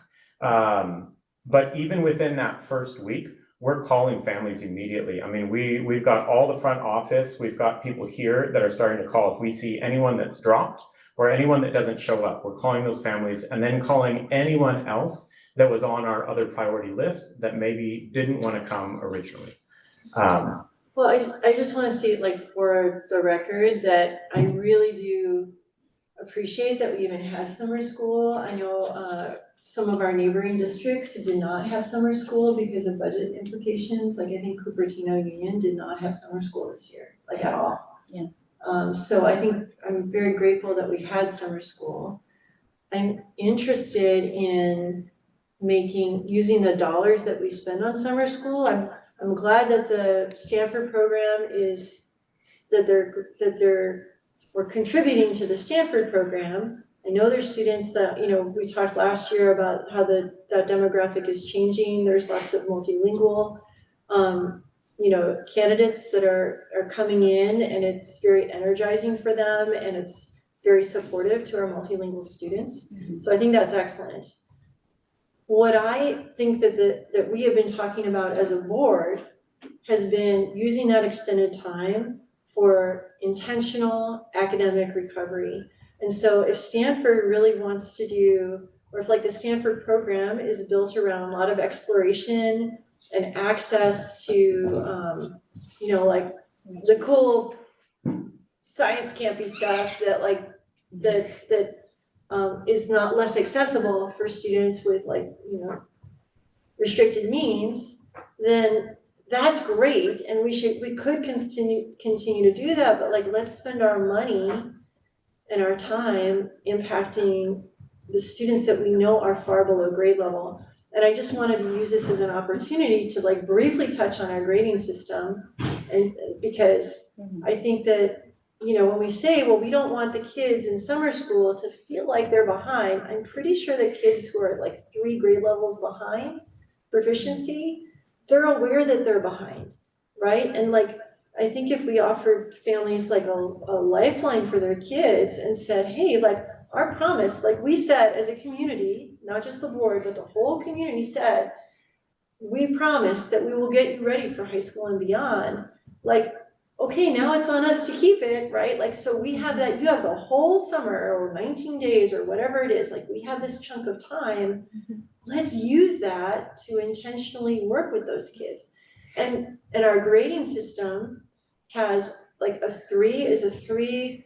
I talked to a teacher recently and he said, it's really easy to get a 3. Because a 3 is 65%. Is the grading?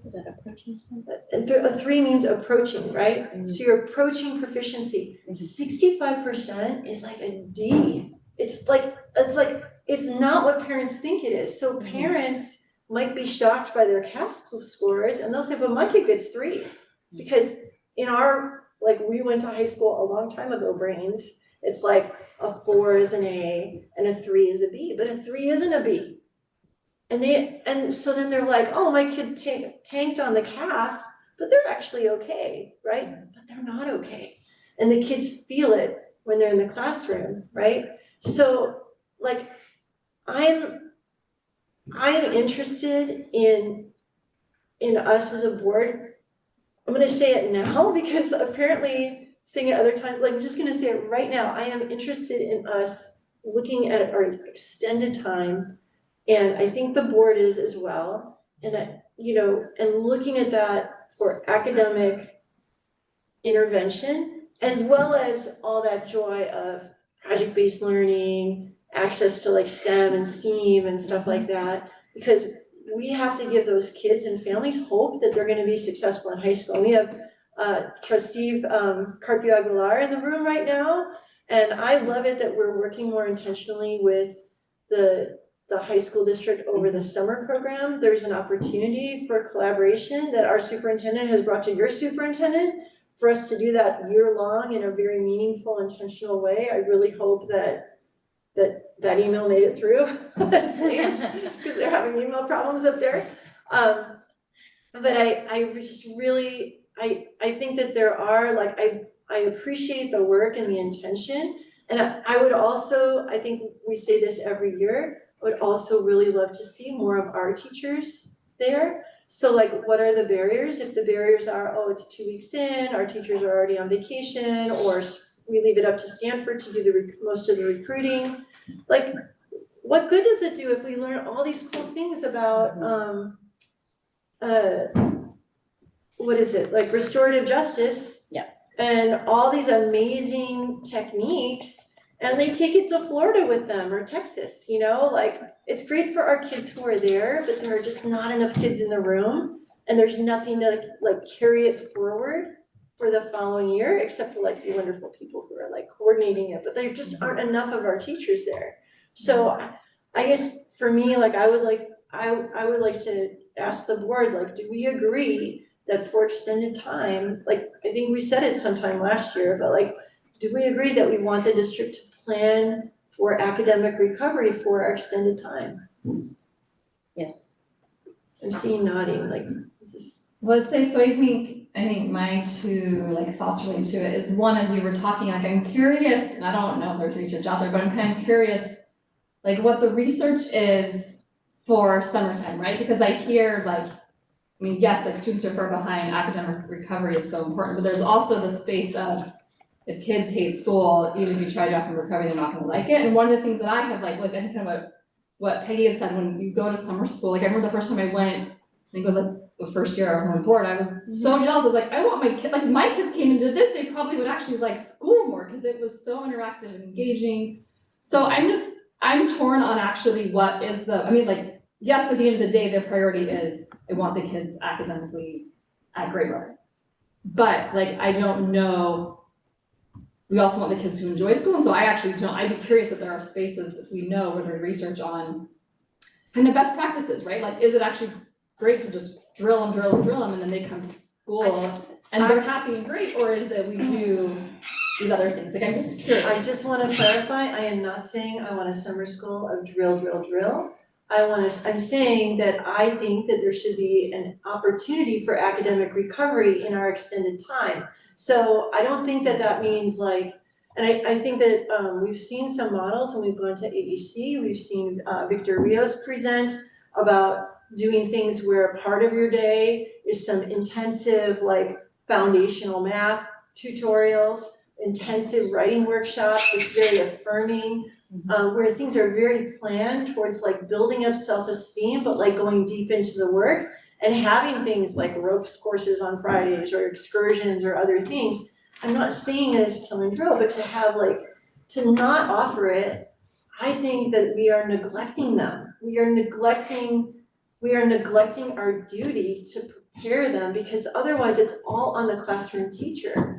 And you know, I'm all for accountability for the classroom teacher, but if a classroom teacher has people in their classroom who are like several grade levels below, and like not just one, but like many of them at like varying different levels below grade level, and they are the only one whose responsibility is to move them a half a grade level, whatever our goal is, like a grade and a half, like how will they achieve that? Like how are we setting them up for success? So I don't know, Evelyn or Isabel, I would love to get your thoughts on this. Well, go ahead, please. I agree with Bridget. If someone's below grade level and if they're going to summer school, I hope that there is a schedule for them to really learn and try to get to a higher level, but then also to have a ropes course maybe, but to really be there to learn so that they could thrive and do better at the next level that they're going into. Yes, I think we say this before, and I say it many times, that I do believe that every opportunity we have to improve the academics of the children who are behind, we need to take it, because we're making a disfavor. And I know that some people don't like that when I say that it's not nice to have the kid in a classroom under our care and not taking the opportunity to help him somehow to fulfill the promise that we're making, that they're gonna be available to have able to have all the classes they want in high school. They're gonna be able to shine and to get beyond high school. And if we have the kids during that time, somehow to improve wherever they are and move forward the needle, that would be amazing if we can do it. And I don't see. And I understand also the point of view that, these kids don't have the opportunity, most of them don't have the opportunity to go to a fun summer camp, and this is a great opportunity to do so. So it might be a different way to learn how they learn during the year. It might not be all, as you say, drilling the kid, but if this is an opportunity of their life to come back to school and not be 2 years behind, but only 2 years behind, or catching up in something that they didn't have before, I think we need to take it. And I think that would be the best use of our money and resources. I had a question. Did you want to say something? Yeah, I had a question just also like how much our summer school costs program. That is a great question. Mr. Cuffey, yeah, I mean, I have the numbers, but you know what, He's ready? better person in that information. Oh, he needs a mic.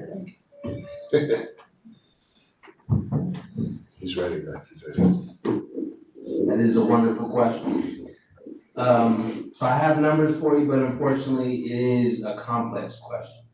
So we spend roughly 1.2 million on the program. That includes the after school component.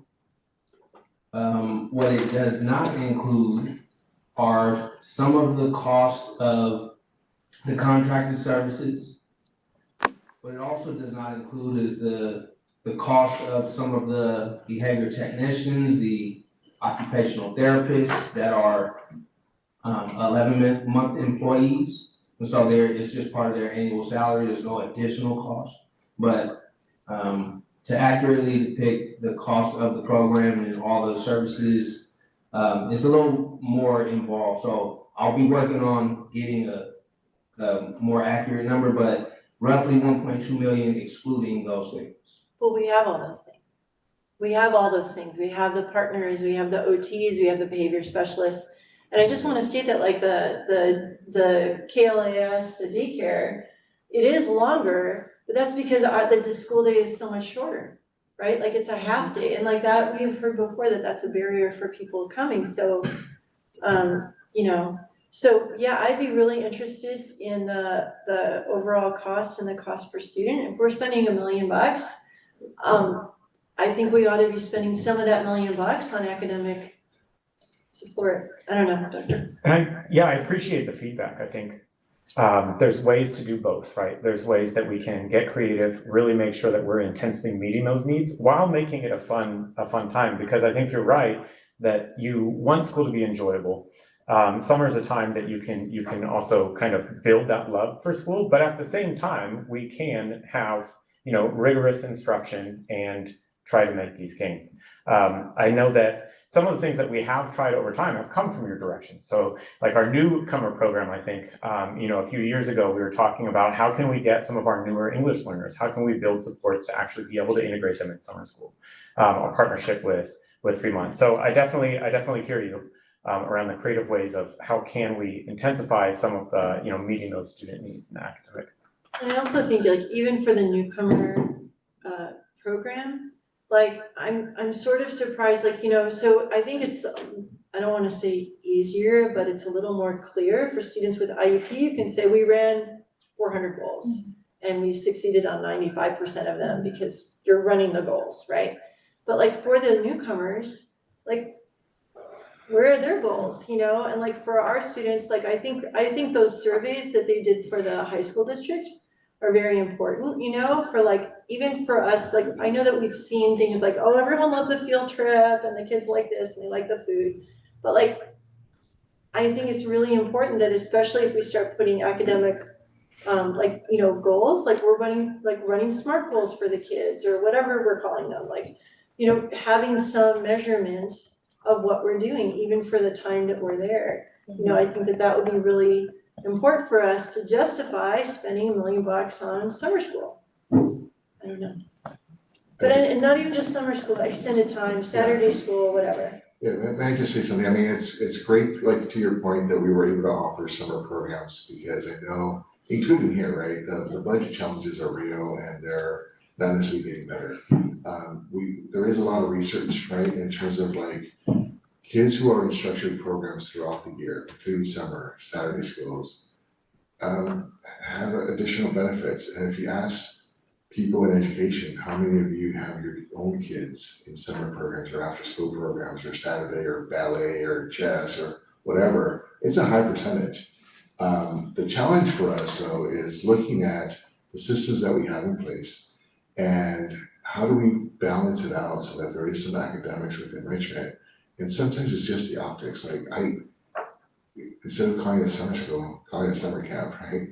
Sometimes it's just as simple as that, but how do we embed some other fun enrichment activity, whether it be coding and performances or the arts, into the program so we can have a rotation where students get those academic supports and have opportunities to accelerate, build strong relationships with more peers and adults, and be in a safe, caring environment. There's a lot of benefits to that. So if it was up to me, kids would be in school 6 days a week all year. I really believe in that. And the other thing is though, listening to our staff, and I know in speaking with Mr. Watson and Ms. Chu, is recruiting teachers to work at the time that we're asking them to come in. I was one of those teachers that I never wanted to work summer school, and I always worked summer school because there was always such a high need, right? And if I wasn't there, I felt like, well, no one's gonna be able to work with like our newcomers or ELD offerings. And so being intentional about our recruitment efforts, but the other thing is the timing.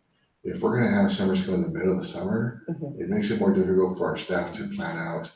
They also may have kids, they may also have other obligations, and so from my understanding, it's preferable to have the summer program start right after the school year and then give them a longer gap before they return to the start of the school year as well. That's one thing. The other thing is looking at their days. You can do a 4-day week, you can do longer days during those 4 days. And then how do we potentially incorporate our KLES program into our summer program so that that's part of the rotation that they're getting? Because if you ask my son only went to school for PE and recess. That was it.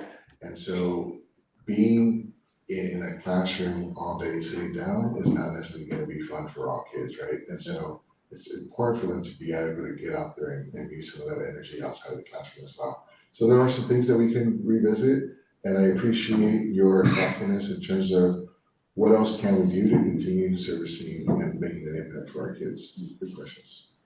So will we be able to get like an update, like as like even before, like if summer school planning starts in January, will we be able to get an update even like before then about like where it's coming, or in January, like in the new year when they start planning, can we get?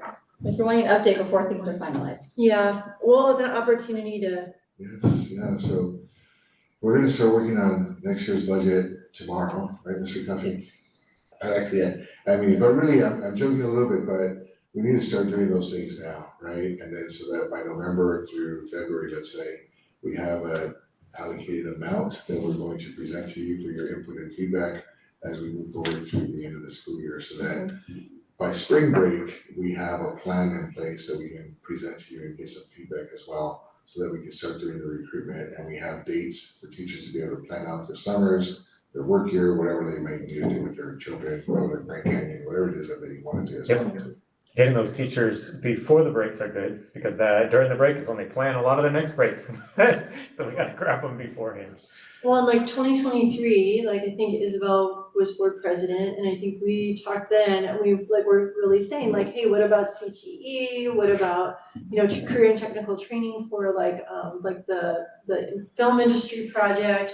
We talked about, things that they could try out in summer school that were like very engaging. We talked about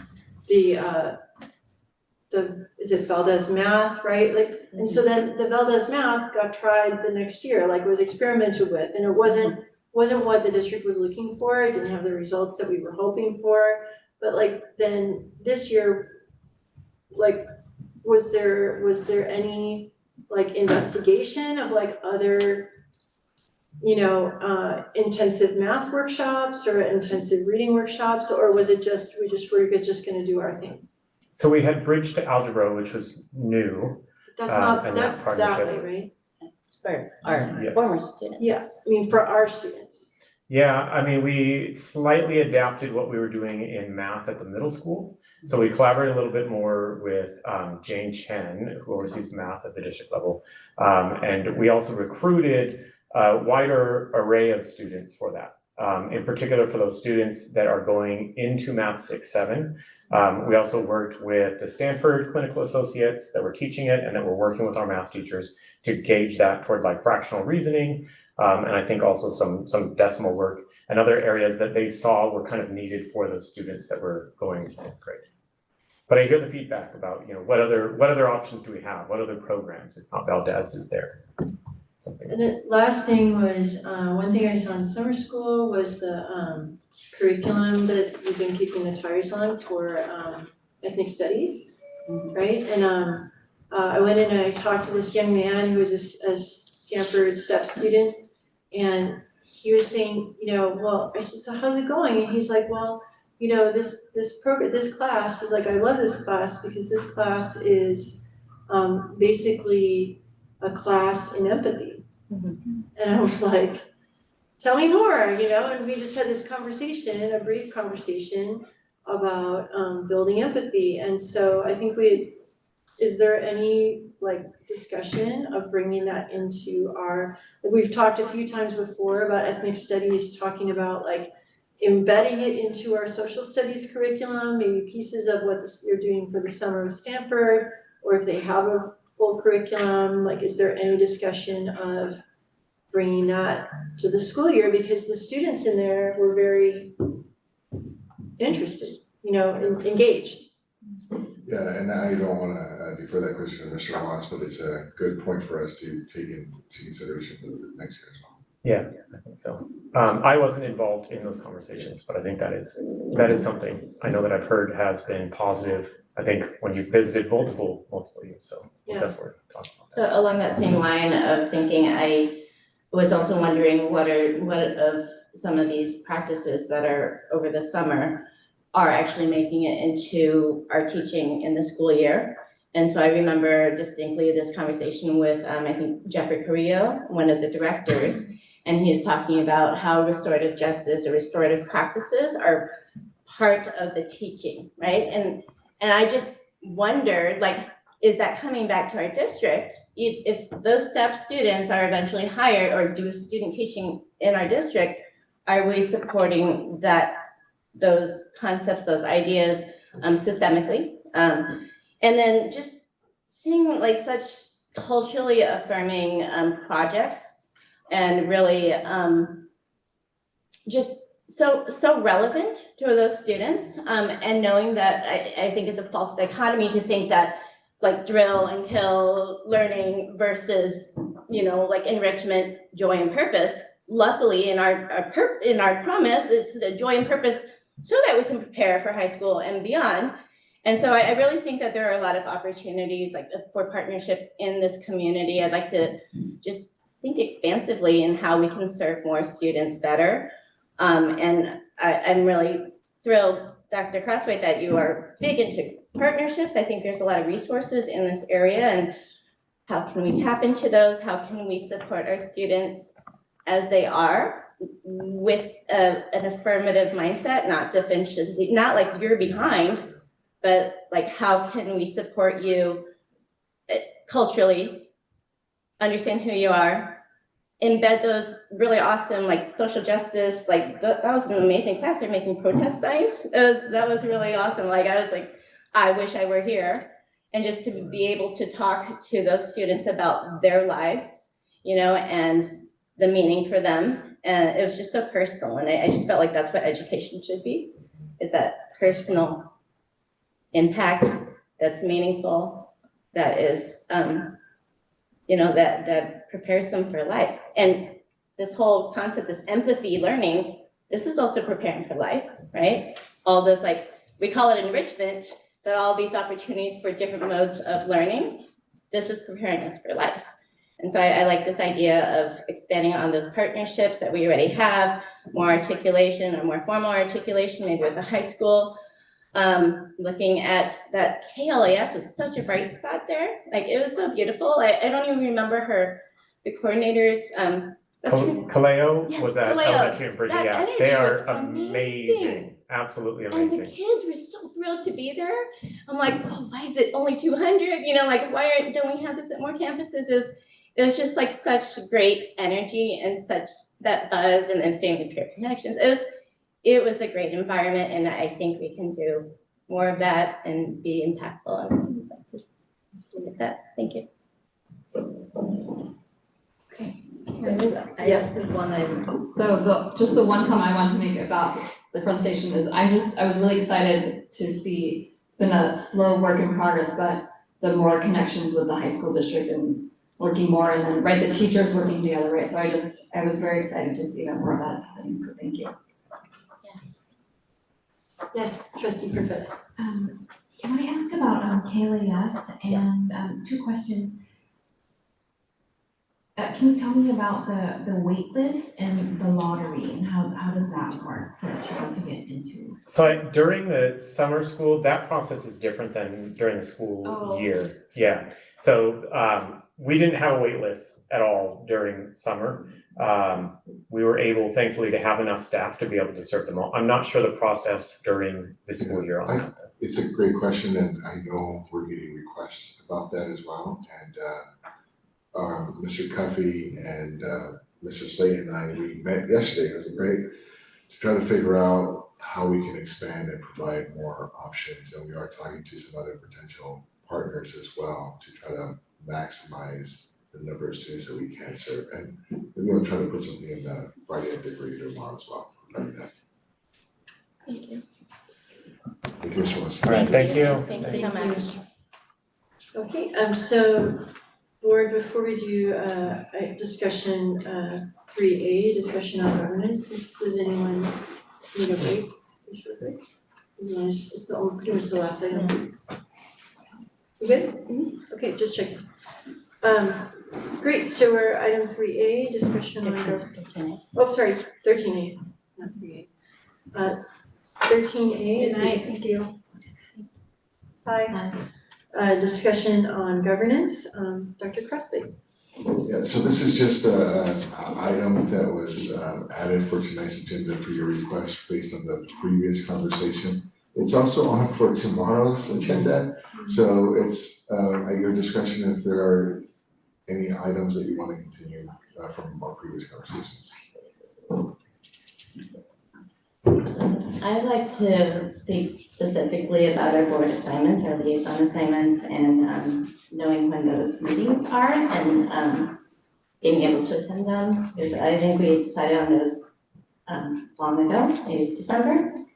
And I don't know I didn't know like what my assignments were for a while, and I don't think I've been attending, and I feel negligent, like I should have been on top of it, but also I need some support there, so that's. Okay, and additionally, like for me, like I think that we had a placeholder, some of those assignments like for the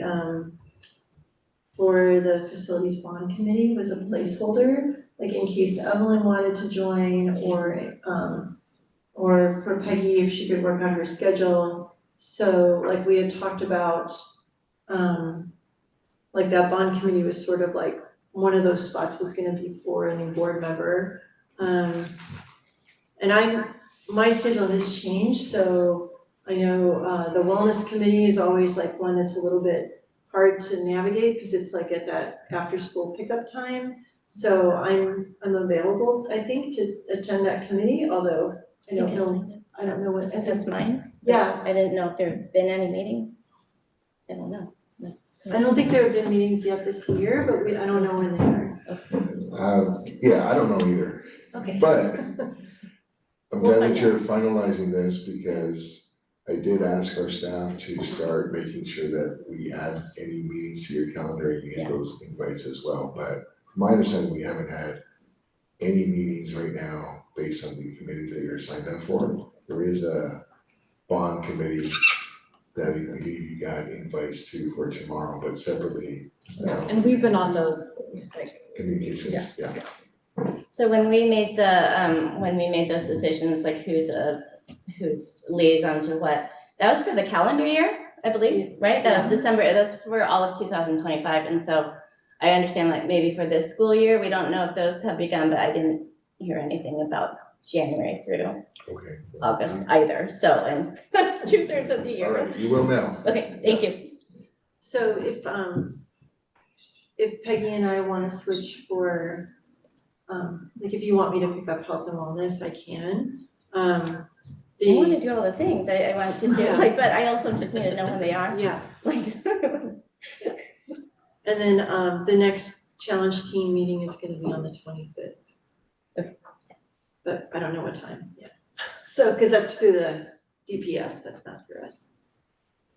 those are usually 8:30. So, but last year they moved it a little later, right? That was kind of annoying.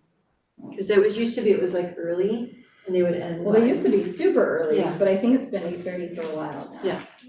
But can more than two of us attend those? But I went to last one, just, And no. all of us can attend, cause we're not voting on anything, right? Which ones? The DPS. So the challenge team meeting, so in the past, because we're not making But comments there. that's not here. No, it's a Okay. public Yeah. meeting. Anyone can. So- Yes, that's Yeah, okay. so we have it's not official, but we have one person who was like the designated, if they can't be there, so some occasion there's information in those that might be helpful, like someone will report back, say, hey, at that meeting they talked about whatever, like, oh, there's this cool resource we didn't know about. So we have this like official, unofficial, I don't remember which person, if it's Bridget, but anyways, but anyone can go to those meetings. Okay. We just like if there's more than two people, then just, no one needs, everyone needs to not talk or whatever, you know? Because that's what our board reports should be, I believe, also including our reports back about the committees that we are attending on behalf of the board, right? So that's an opportunity for us to report back at that time. Yeah, so, Peggy and Isabel are on the wellness committee. The bond committee right now is Isabel and Michelle for this year. DLAC, I don't think I've ever gotten an invite for the DLAC, maybe, I don't know when that is. I got one, but I was doing something else. Well, last year we got one, the week of, that we were going to, Mike's farewell dinner, or whatever, meeting, lunch, whatever it was. And we couldn't make it. And we're like, well, we didn't know about it, so. Yeah. Go. So, I really wanna go to the DLAC meetings.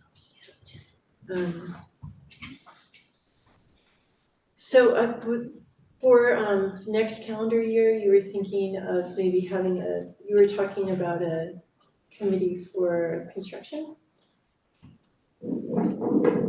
Yes, so one of my recommendations is for you to consider, and I see that you have facilities and finance, but specifically for the bond, I think that you as elected officials, given the support from the community,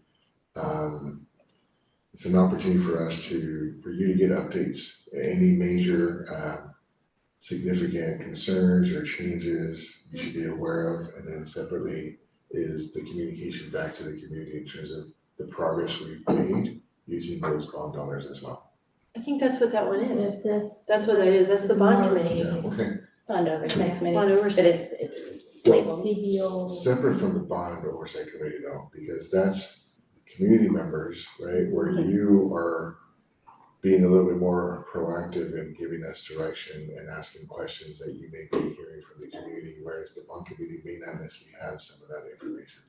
And could I just add to that? The bond committee is specifically to review how the dollars have already been spent. I think what Dr. Crossway is referring to is something to kind of get in front of. Like that. That sounds interesting. Yeah, he said it a lot better. Okay, I understand the difference, okay, great. Okay, so we'll maybe get those meeting times for the district ones next week, or? Yeah, but it'll be the same two people, right? For that, okay, yeah, and we'll coordinate dates with you. Wait, no, not for the The facilities and Facilities. finance is a different committee, bond committee. So I think for the new committee that you're wanting to form, I think what Bridget's saying, we'd wanna have a discussion as a board to decide what to go to that. That's not necessarily Yes. automatically the two from the bond committee. Got it, okay.